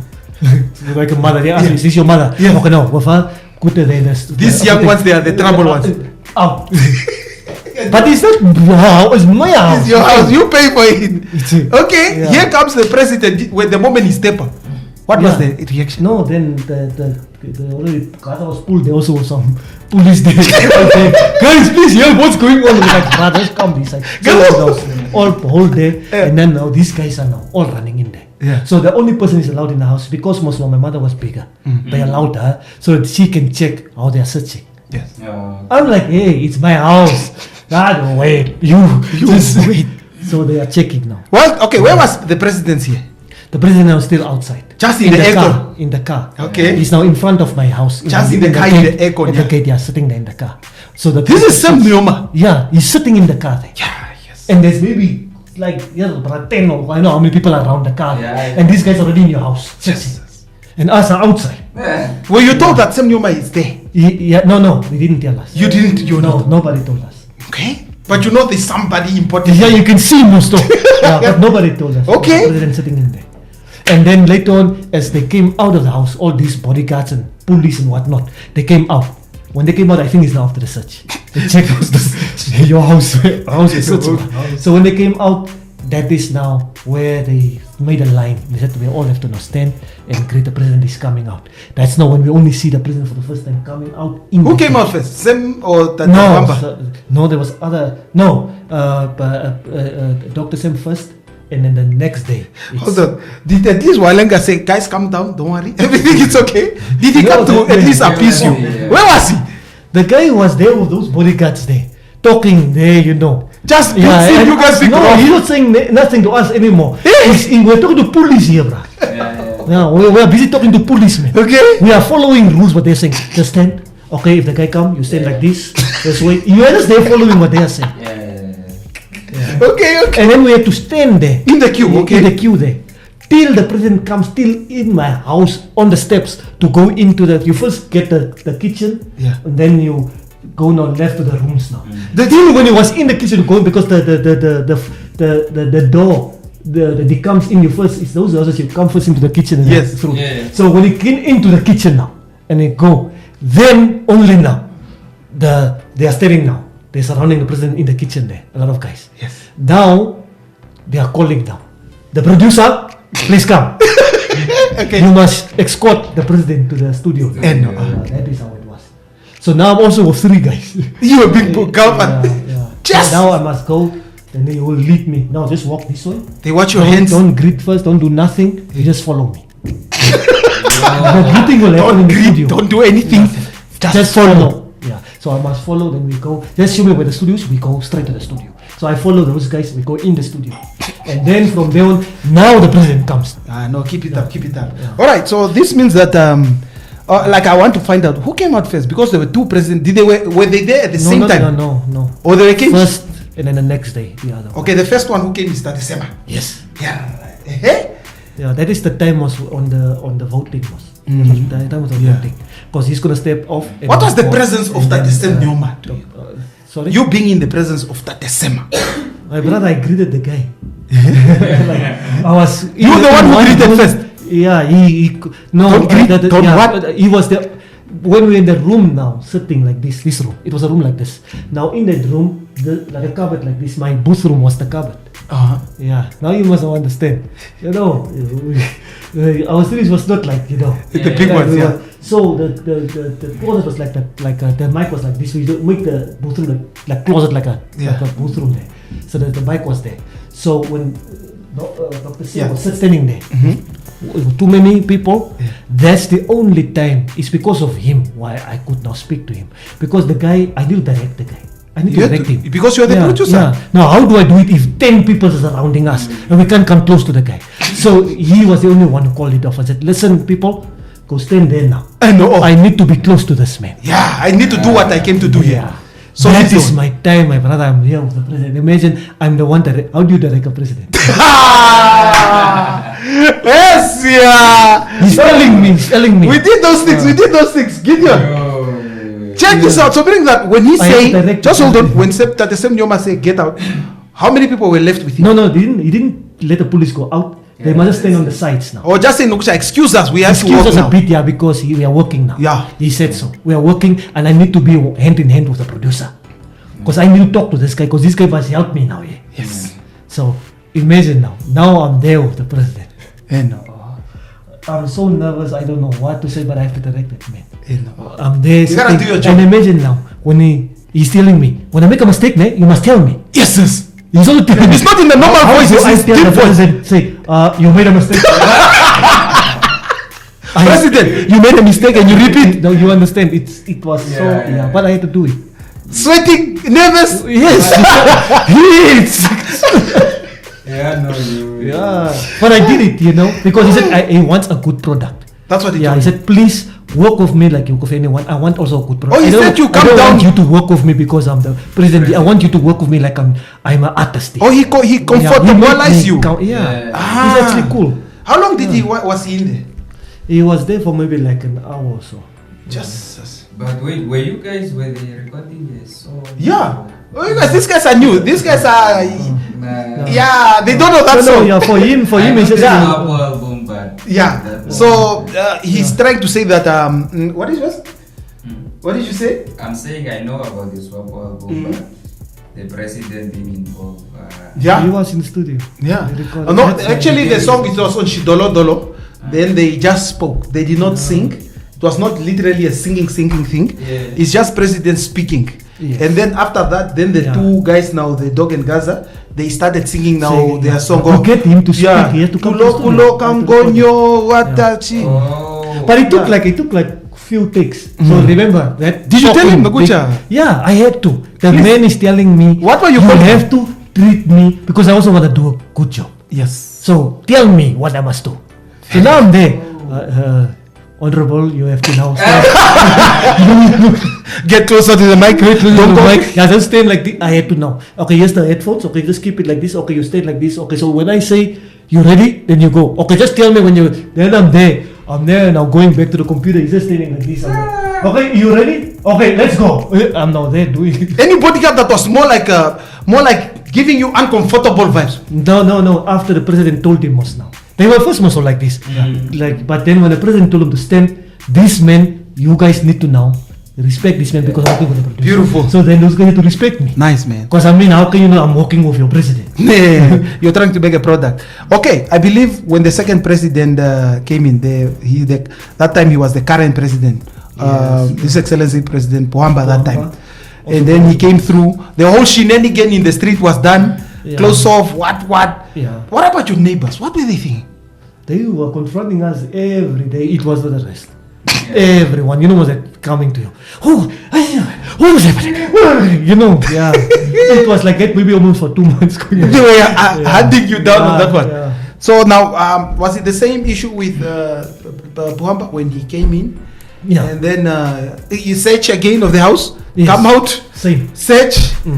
Yeah. And then afterwards we have pictures after recording. Yeah. We take pictures of the president Yeah. and stuff. Those are the pictures now My that mother I see. still even till today she has a present with the president. Yes. In that In time. there? Still hanging there at the house. Man, that's so nice, man. Wow. You produce for the That president. was crazy. Even she was like, you guys are bringing the president. Come on, man. The president. Yeah. Was there part where, okay, let's leave that part. Yeah. The song came out. Yes. You guys got paid. Yes. We were John Walenga cut you the check. Yes. He say, They my gave friend, each and every one a check. you don't want to disclose it? No, let me not talk about that. My friend, just give us at least a No, but it check. wasn't a lot of money. How much was it? No, 10,000, no, 6,000? No, it was almost 40. It was 35. 40K. Yeah, like me. I don't know about them. Woo. I got like a 35 out of the deal. Did you buy a car? No, look, like I said, I was boss now. If I was not a man with wife, kids, and those, you understand? You have a lot of things you have to do. You have to pay off Yeah, your you the rent get your for 6 bills months. done, get your rent going on, get some couple of equipment not okay. Were you okay with the amount that you got? By then, Mm. yeah. I mean, I think by that time I was okay, but Mm. I didn't know that Value of that later on Mm. that this is what I'm just saying Mm. that later on I hear Mm. people are getting millions of projects like this. Yes. That is the only time I started realizing. Oh, maybe I could have also. You could have also. Yeah, I didn't know by that time. When I got 35 grand for that project, And then later on, I found out that people People get millions. for this type of work. They get like millions. Yes. So Because it's your was reputation. I underpaid, or could I get more? Yes. For that. You are underpaid. Yeah. So I didn't know by that time. So when I later on find out that some artists are getting heavy paid Yeah. when they work with, and imagine you have the president That's what I'm saying. recording. You understand? So I just felt like, okay, I know maybe Currently, maybe I respected the money I got then, but Yeah. later on I started realizing, nah, man, This was for what not- I did, man, maybe if At these least- other artists are getting now so much after that, Yeah. so much money for something they are doing. Because you do once off, they Yeah. fall on later to Yeah, when they are performing and all I that. started later on realizing, man, this industry, no man, I'm not really getting what I'm supposed to get. Can I ask something? Yeah, that's what I started Go ahead, realizing. ask. So when you did this deal with Tate Walenga, you were not sat down and you did not have an understanding. Okay, you are the producer of the song, the beat, the what, you will get this much. You are the artist, you will get this much. You didn't have a contract or an There was a understanding contract. verbally Before. or Yeah, on there was a on paper contract. He made us go in, came to our house. He talked to us. He put the paper there. He said, "Listen, you're just doing a song. A person will come in." Remember, by that time, I Yeah. didn't know what is the worth to Yeah. get to work for something like in that. Yeah. You know. And he said, "No, for you, 35, you can just agree here to That sign 35 here." was like, wow, really? Yeah, you understand. It was Also, you were not together. You didn't. You didn't know what negotiate. the other- It is separate. For Gaza separate. I didn't know what he's getting. For Dog separate. Pablo separate. Probably- I don't know what they got. So, but did you interject the 35 and say, my Bruce, Edam? Or you just 35, you agree? Because my ex-wife was the one who dealt with it. Oh. She was your manager. Yeah, by the time. Okay. It wasn't me so much. Yeah. So she's just was all the kids, the what, we have to pay some bills. I think it's fine. We just, because we Yeah, didn't understand the magnitude of what we are doing. Yeah. I didn't know that. I didn't know how big is this thing really happening. But when after signing now and we started seeing the roads are getting blocked, and Roads are getting Yeah, blocked you off. understand. Roads getting blocked off is worth. That means it's your skills after a whole accumulation. it's like I skills. made history, bruh. Yeah. And making history like that, you are getting a 35 grand for Yeah. making history. Yeah. And then later on I started realizing there's artists that who also when they are being crowned and they said, this guy did so much work and these people are working with these guys, they are giving these guys so much money. Exactly. Just imagine. People are getting million, this one get 500,000. People are getting paid like that. If And probably. then I started realizing, Yeah. but if these guys are getting, what about me who did like history? You actually Why made the didn't problem. they came to me Yeah. after and came and sit me down and said, listen, you are a guy work with, imagine 2%. Who owns the right And- of that thing? Mr. Walenga signed off. We let him sign. So we it's- didn't know what. It's he his signed. product. Yes. Or Swapo Malaiti belongs to Mr. John Walenga 100%. The Malaiti We project. signed, didn't know. We signed. But And I'm those are your saying by- intellectual product. Those are Yeah, intellectual yeah, product but we that you signed created. to it. It's your art Yeah. that you created. You were supposed to be eating till Oh, today. We didn't know. I'm telling you now. That's how contracts are signed. Yeah. That's why.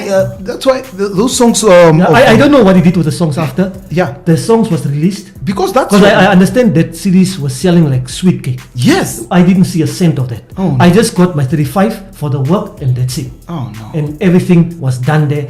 I'm telling the truth, 100%. 35,000, having the 2% recording them. Yes. That is what I got.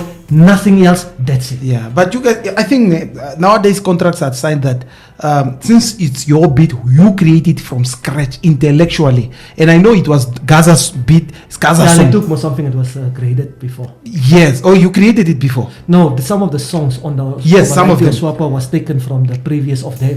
Or previous, like Shidolo Dolo now. Yeah, was there. Exactly. And I produced it anyway. Yes, I don't know why in this country sometimes some of this intellectual property they are still attached. That's why some of these things they not scam. You were also a member of it. You guys were supposed also to know these things, and you were supposed No, also but to by understand the these time things.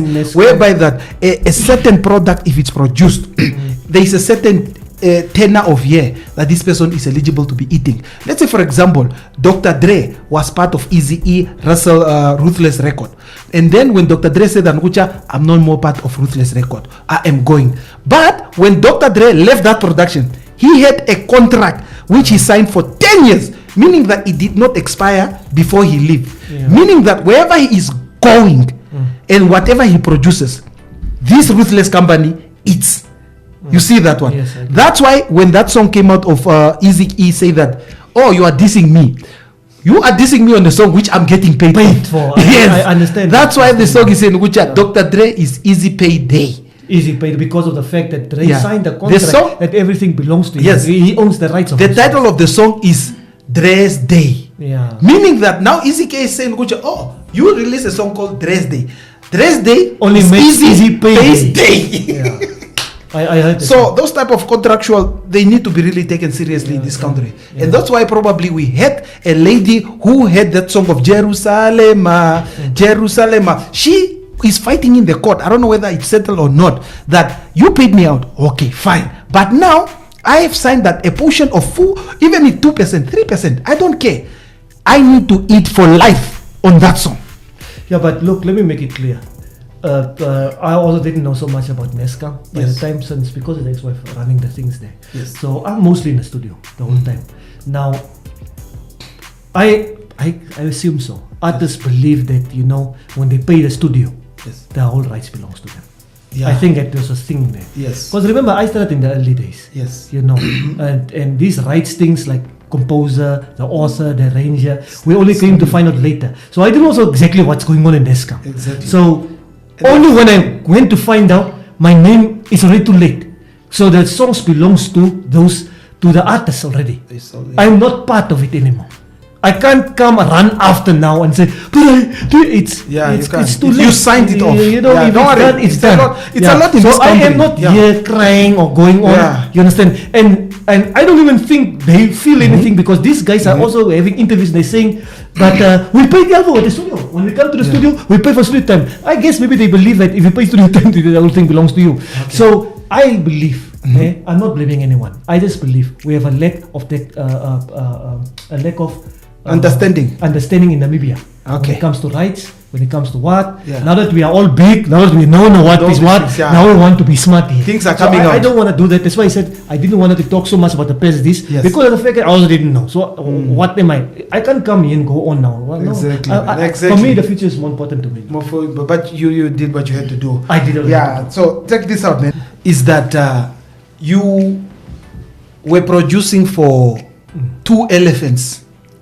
Let me call them giants. And then back then, Yeah. it's more like to say that in America there was West Coast, East Coast, South, and then here in Namibia we had our feud. Yes. You see that, which was obviously, and then both of these two big artists, Dog and Gaza, they were all producing their music with one guy, and this one guy, which is you, he's making two beautiful, nice music. The music was just too nice. People were dancing, Alright, thank and you. then it created a division of fans in this country. Yes. How were you coping as a one producer? And then you had two camps because both these two people came from your production in the early days of Malaiti and then the early production. And then they came to a point whereby there was a division and it was a serious division. So this means that how were you captured in the ceasefire? If let's say, for example, this one is coming to make a song, it's one producer, it's one studio. They are both coming to you. How were you coping with it? And what was the situation there? Normally, when I do the booking, Mhm. normally when we do the booking for these two guys, when the one call me and want to come and work with me, he will already ask me up front. He will tell me, Elvo, where's the other one? Just like in a way. Then I will be like, he's here, or if he's not there, he's coming tomorrow. Sometimes have you been Yeah, there? then he will say, okay, you know what? Give me the day after. I'll come the other day. Or if he would wanted to come that day and he find out, they will always ask about who's there. Aha. They will never just come. They will call me and they will find out, and they will ask me if the other one is there. Aha. So, but has there been a point whereby both of them came at the same time, and that time the whole beef was on its highest? It was crazy. It was in Window Quest. So I was having running two studios. I had now someone working for me also. Who was that? I was the Glow. Glow. Yeah, I was Oh, working Glow with- came long time ago. I taught him. So he was Oh, looking for you. He was Oh. working with he was staying in my house for almost 3 years. Oh. Jesus. Big ups to This is a Glow, legend, man. yeah? All right. Glow came out of my studio. Nice. Yo, You gave birth to Glow. Yeah. I didn't know that. You didn't know that, eh? He stayed even with us. This guy is a jail legend, bro. Stayed Get with out me. of that. Yeah, even Arafat. All right. So, So Glow is now working in the other studio because I had two studios I opened. So Glow was working in the other studio and I was working now in the other studio because I know we had a lot of clients coming and I had to have now also helping him. So I had Glow that was working with also for Less Attraction, and he's in the other studio now. And when we book, now remember, when there's two studios, you don't know what's going on in the other one. Oh. What's going on in the other one? That is where that happened. So I was having a booking with the dog, and what he didn't tell me that the other one was calling. We missed. oh, your understand producer now. is- yeah, the Your producer. yeah, no, the ex-wife now is also must. They are calling must. Mm. So I knew about the one coming, but both of them were calling it the same day. So I didn't know the other one was calling, but maybe my ex-wife was the one talking and said, "No, you can come through." And I didn't know she said the other one He was can coming come through. while this one was He's- calling me, and I just told him also to come. So when we all in the house now came together to ask now who's coming, it was too late. Just when we asked, these two guys are here. With their camps. Yeah, that's where that mistake happened. We made a booking at the same time at the same place. And that time the feud was very high. That's crazy. I hope nothing, no blood was shed. No, then the one came first, most. Yeah. It went in. Dog came first. I went to work with him, and we were in downstairs. We had a sitting room at the studio, and there was another room up that we also did. So I'm there busy working. The main studio, I'm working with the man there, and here comes the other one. While I'm busy with this one, the other one is coming, and the ex-wife just tell him, Go Go that to door." Glow. Yeah, because Yeah. this side, It's heavy. it's go that side. Because he was first looking for you. No, just go in there. So he's not there with Glow there. It's a thing. Now we are in the same house with these two. Yeah. So now as I'm working here, this one now I'm working is busy asking. But Khananda. No, he's not asking, he's just showing signs. I'm like, what's wrong with this guy? What is it? What do you want to tell me? That guy. I can hear, because he can hear the music a little bit. That's Oh. leaking, that leakage that Yeah, comes because there. it's one house. Yeah, that leakage, he can hear something. Yeah. Or is it what I'm thinking? Oh, he didn't knew. Uh-uh. Oh, whether he's the other one is in. Yeah. Oh, okay. And me, I'm cutting the story there. I'm like, look, let's just work. Let's walk, buddy. Bruh, you came here to work, let's finish the job. Hmm. Leave those, let the other studio close, them is working, they have people. That's it. There comes, who's he working? I said, listen here, I'm not here to talk about what is it. I don't know, those guys were busy there. Let's continue. But as he's working, now the guy is getting abstracted because he can hear something. Yeah. Nah, man. You know what, man? He make an excuse, he wanna come and use the toilet. Okay. I knew already, Yeah. if this guy go out of this door now, Yeah. it's trouble. Mm-hmm. Man went, come on, I want to go to the toilet. Bruh, he went to go knock on the other door. Mm-hmm. Where Gaza is now. Okay. Glow is opening. Yeah. Oh! So, you guys are... No, you know what? That's where it's... Oh, okay. And that one also now is also...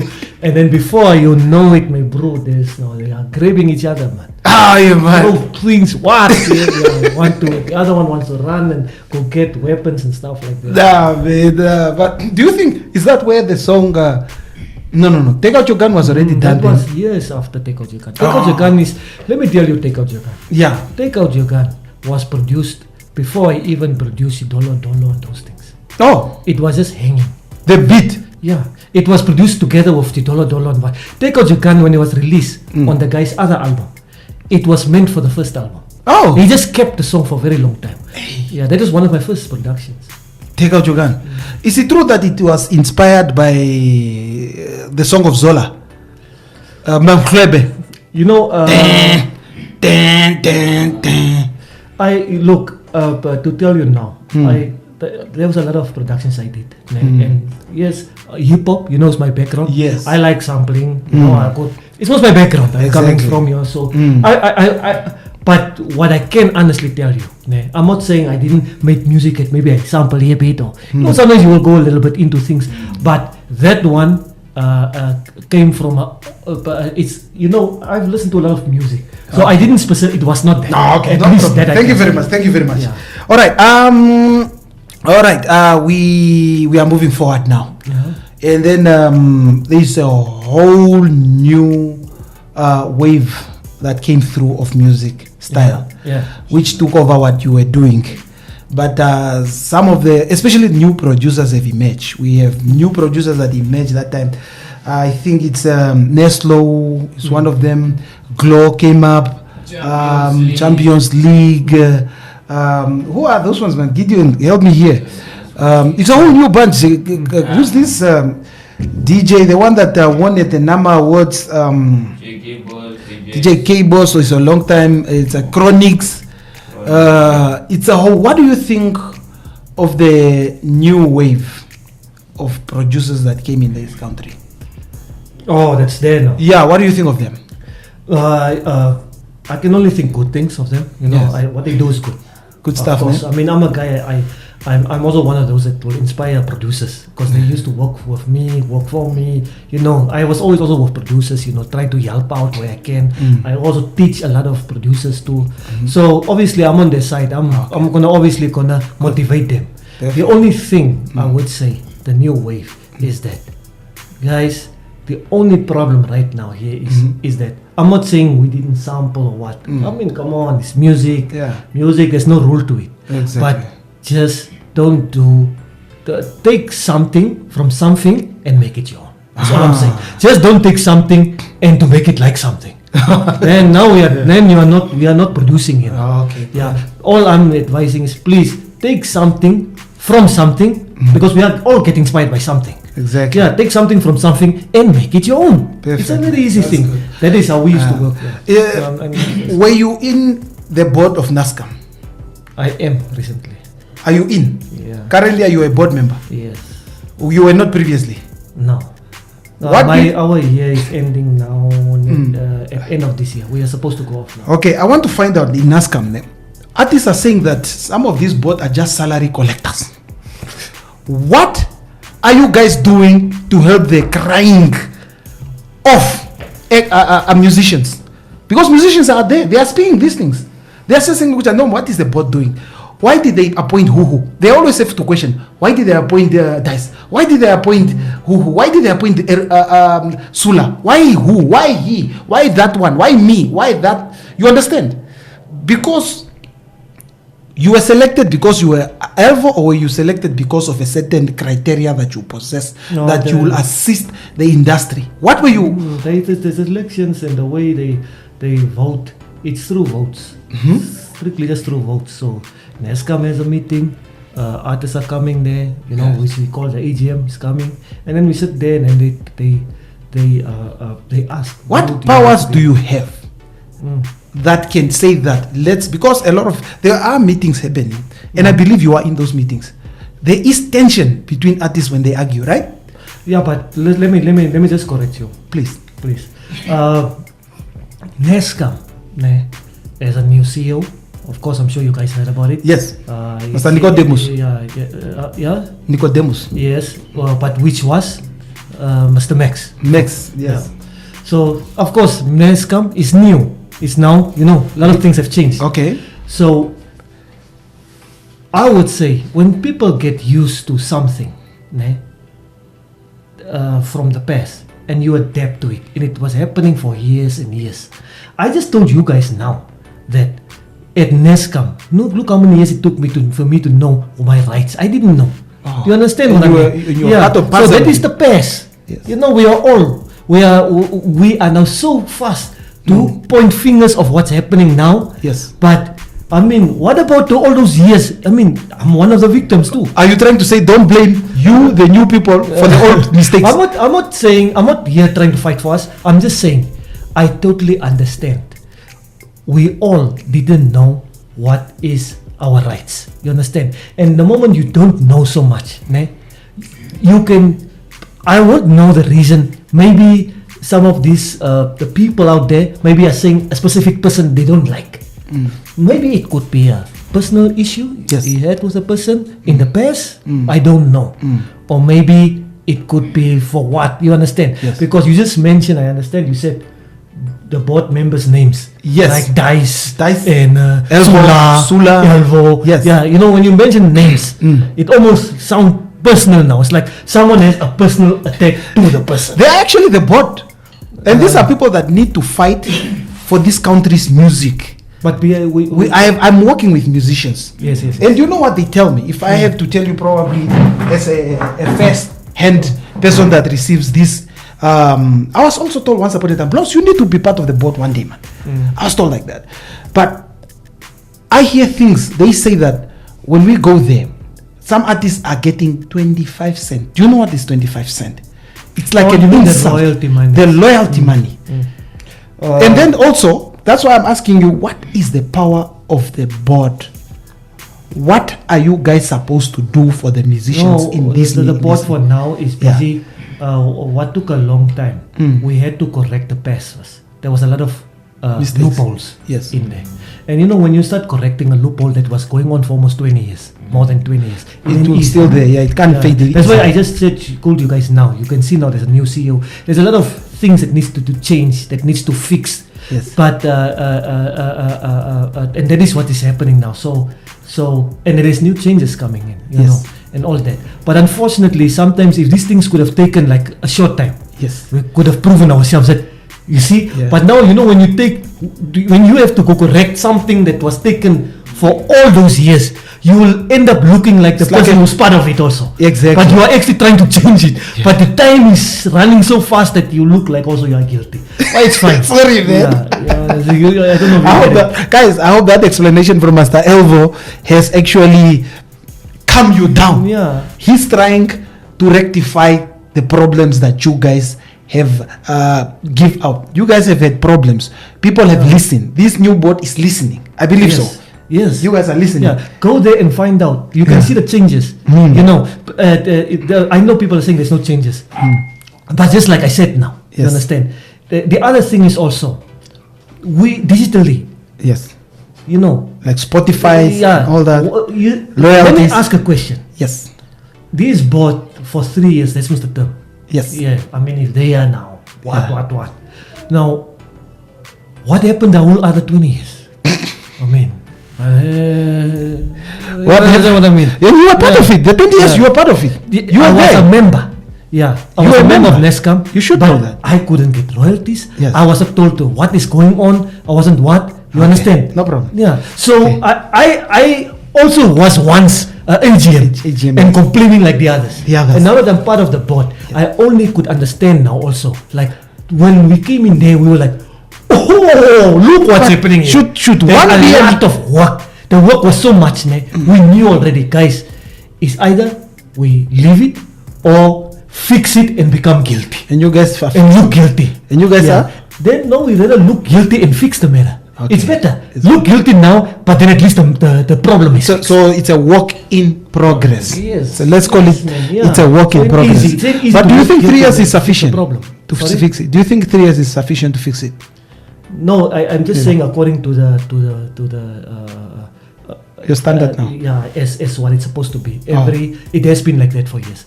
It's most it's how every board member has like a 3-year term too. Okay. No problem. I think like now us is our last. Yes. I think by by end of this year we are out. So by next year it's now new board members. Oh, okay. I know. I believe you have done justice to the music industry as a board member. And then for all my other fellow colleagues, Yeah. really, I must say, you guys, they did a good job. They really fight. Yeah. What you need to applaud them for is to, even though the people made them look guilty, I was there. Guys, applaud these people. They rather took the guilt to look guilty just to fix another person's problem. So, when you have to go correct the past, it's like you know already, man, guys, these people will be against. I know they will just look at us like this, but at least when you go, you know that there's a change. Because remember, when all of those problems gonna come out of there, they will become artists again. They will have to come to the AGM again. So why would you wanna know? Why are you robbing yourself? Come on, you actually doesn't make sense. You're actually right there. So I would rather look guilty to fix the mistake. Than to not doing anything. That is good. Musical, you have explained to yourself how you started, how you are here, and everything. Please, I want you to tell me a little bit of your break in the music industry, and where you depressed, and what affected that, and what was behind the depression. I was in there was a relationship I was into. There was a lot of mental misunderstanding, mentally abusing, and all that. So I was also in a relationship, and but that also was just pushing, because I was already a depressed person. What were you depressed about? It's after my first breakup with the first, when I went through and I lost that whole lash attraction thing, and so the dissolution of the first marriage also dissolved the music or the production of lash attraction. Lash attraction was now part of that. All right. So after that, I had to work for companies. You understand? I have to start working for companies. That was since 2013 and there.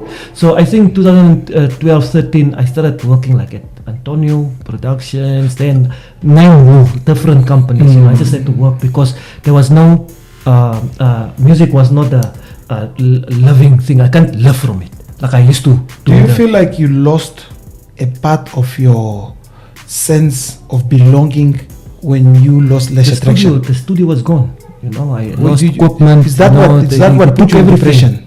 No, that is not really because I lose equipment. That's not what makes my music. I can make music without nothing. The depression, what I went into is just the fact to know that you have been in the game for almost, that time was now like more than 10 years, 12 years in the game, and just to find out that you are supposed to be worth more. And you don't have anything. And then when it hits you, you start thinking too much, and you start questioning, it's a wrong thing I did.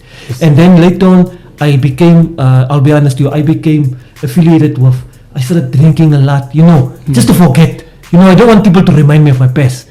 Now that also breaks me down, Moss. I was weak. I didn't have someone to me that helps me, that push me. Now, because of that, I started drinking. I'm just there. And then I also was in a relationship also. This person also is not really this powerful one. Can't, That's probably was one that I came out of that thing also. Because she doesn't understand. She doesn't know how to help. She don't know nothing. So I'm also still has to encourage her, and I still has to help her family. I still need to help her. She still also needs too much help. Tell me something. I want to find out through those years. Do you think it is your own action that put you, your own action, you did not put the money that you were getting to good use? No. Is it because of that you are in this depression? No. Do you regret? I've do you have any regrets? The regrets that I didn't save up money in the past. Yes. No, let me explain the past. And it's a good question because I've seen this on my social media. I know the newspaper confronted me. I think that was my last point. I came to a breakup point where I came to a point in my life where I just, I even literally became sick. I had pains. I had to later go to the hospital. It was I'm talking about I was going through real depression where I physically got sick. I don't know if I was close to a heart attack or something, but I was like literally losing it. But you explained that you made so much money that now you cannot live off. The money has been dissolved in whatever you were putting your money into. The money was not saved. Let me be honest, in the past. Yes. The money was not saved. The money was used day by day as we lived. since I had I was having kids in the early time and all that, you understand, and yes, the money was going in there, but then the thing is, because I started on my early, I was young, I started living a real man's world. Okay. As a young boy, I wanted to take a challenge, but sometimes you first need to be groomed, man, before you go in there. Because otherwise you're gonna later on regret. Why did I took time? I was supposed to take time to first go into the real big man's world and learn about how does it mean to do this. What does it mean? You understand? But when you're young, and everything started happening like this. Good.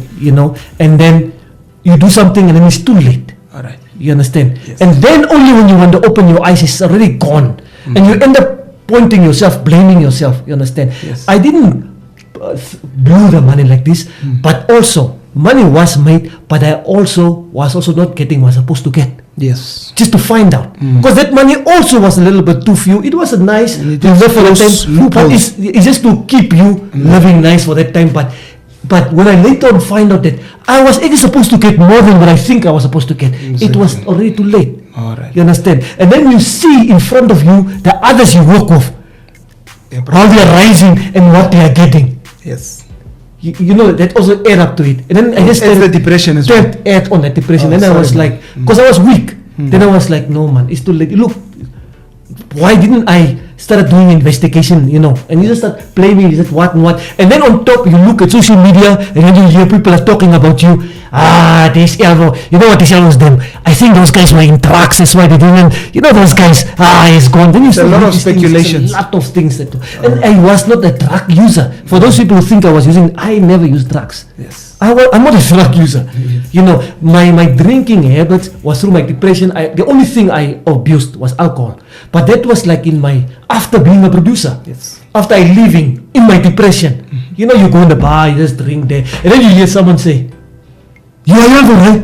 So you come to that point like, whatever. Yeah, whatever. And then it becomes years and years and years. And then this person you are also with in a relationship, it doesn't assist you. It's also adding up to it, and it becomes worse and then this person also wants help, and then later on it became to that point where I just couldn't handle it anymore. In that stage. And then I even literally become sick. And then when it came to that point, yes, it's now where my movement, I left the whole industry because it was. Was that your recovery process now? My recovery. So I went into that depression for almost like 4 or 5 years was going on like that. Then when I came out is now when the whole revolt thing came. I didn't know about that by that time. I went to my mother's place now, just to go recover, and that's how we met, and that's how I now came out of it and through that last. I think you answered a question that I wanted to ask you. What was your recovery process, which you covered also? But now I want to come to a point whereby we had lost some few people. You mentioned them. We had a producer called Cannibal. He was very depressed. And we have mental depressions here. Yes. And mental depression to a man sometimes is not taken seriously because you were called name like exactly. Be strong and stuff like that. So we had a producer who eliminated he eliminated actually his own life through suicidal. I believe, what do you think causes such? Master Cannibal. Yes, Master Cannibal. Master Cannibal was working with me. Do you think you were close to suicidals as well also?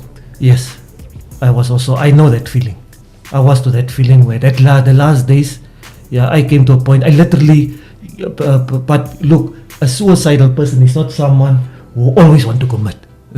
I don't believe in that. For someone who's suicidal, it's a one-time thing. Yeah. It comes to you, you are not really that person. Yeah. Those are the people who actually can commit suicide, because you're not used to it. But I believe so, you understand? But now for us who was not used to it, and I believe maybe on the Cannibal story, if he was suicidal, we would have seen that. It's because he wasn't. That's why something like this could have happened. I just believe he needed someone to understand him. Because I knew what he was going through and what the things he was talking. This guy went through heavy depression, real depression. This is not these TV depressions people are talking about. Real depression. It's not a joke. That thing will get you to a point you can feel your heart paining. I had like headaches literally going into my head where I had to be taken to hospitalized. Do you think is that what probably caused also the death of Arafat? Depressed. He was depressed. Arafat also heavy depression Because- because he was talking to me. I don't know how heavy was his. Yeah, he but told all me these, also. yeah, but all these people you could see. Yeah. People think and people are making jokes about our past, how we worked. People don't know what we went through. Arafat also was a depression person and most of his things. But okay, it also was some of her personal things. But if you listen to his words, also you will see he also was, crying about what was happening and how and also his music. He also wanted to be something what he was supposed to be, but he wasn't. Yes. And he lost. You understand? It hits you. That's actually what I want to ask you. That this is something that I have heard from somebody who said that why probably Cannibal also. This is just some of the things that has bottled up. That in Namibia, it's like they do not value certain talent to the maximum. One is because of our less population. It's not support enough. Yeah. You look at your own counterpart. Let's say, for example, there's exactly a person who can produce music in South Africa, but is a millionaire. He's Here in Namibia, do more than him. more than him. I have seen these things. Yeah. I've seen it even in soccer players. Soccer player that is so good in this country, but you are Nothing. not seen it, or you are not noticed Yeah. until somebody come and tap on your shoulder and say, "You, let's work. Yeah. Let me give you this project." Yes. So this means that it's like sometimes is the lack of support of the work that you are doing, that you are depressed. Sometimes some of them, those are the things. I've heard that exactly from Cannibal, from people that are talking about Cannibal, felt like unappreciated. But this guy, if you guys, I know maybe you most probably have known him personally. But if you, I don't know him personally, but I know him from far. I talk to him. I know Kani since his school years, so I really know Cannibal. But I wasn't his hang friend. Yes. Yeah, I just know who Cannibal is because I know him since he was a child still in school, and then I also know him as we worked together for one company. Yes. Yeah, at the College of the Arts. Cannibal, for those who know Cannibal is, I'm sorry to say this, he is too smart as a producer for this country. Yeah, that's This what guy didn't belong I here. heard of that as well. Me included, as I'm sitting here, I'm not supposed to be here. I'm supposed to be already been taken somewhere and make my life somewhere. Yeah. But those opportunities didn't come to us. That's why also we are had, stuck here, and some people can't handle it, and some people can. That's why we had the gentleman Eclipse. He was producing, and then there was a point He also said he said that after the trip, before he passed on the accident, he was on his way out of this country. Yeah. But what do you think? Yeah, Is it his because- family I feel like the population is too small, or is it the population to be blamed? Because some people they go like, the population is just way too small. No man, I could have blown up. Just imagine how many times 2 of Wizkid are in Nigeria of me. Here in Namibia, I'm probably the only one doing it. In Nigeria, there are probably 2 times Davidos. Davido is even confirming and say, no, there are people that are even tougher than me. Just that I'm privileged to have the platform. Yeah. Because I am Davido, but I know guys that are even better than me, but they are not popping. Even I had it also from Nesty C saying it, my friend. There are people that are tougher than me. It's just that they don't have the platform to it's not do there. it now. Yeah, Yes, like that. I've heard of people sending me Yeah, music and I say, yeah. yes, if this guy pop out, I'm gone, I'm dead. Yeah. So meaning that is the population sometimes that comes. Yeah, I know. Music is like politics sometimes. Yeah, sometimes it's it's like politics. All right, I want to move away. You have explained yourself how you went into depression, how you recovered, and also other people that has also faced the same problem as you, but they demise. So I want us now to come to a conclusion. Yeah. Yes, I want us now to come to a conclusion. We always have a game that we play here, which is just the last one, where we put people together like it's more like a selection. Choose this. School. I think I'm the All right. guy. Do you know Exit? Yes, Do you I know- worked with him. Do you know Dick and Jaffa? I worked with him too. Take one. Who will you take to listen to? Let's say, for example, if you Exit. Exit. You want? Okay, let's go. Rasha Hama or Jackson Kayewa? Yo, okay.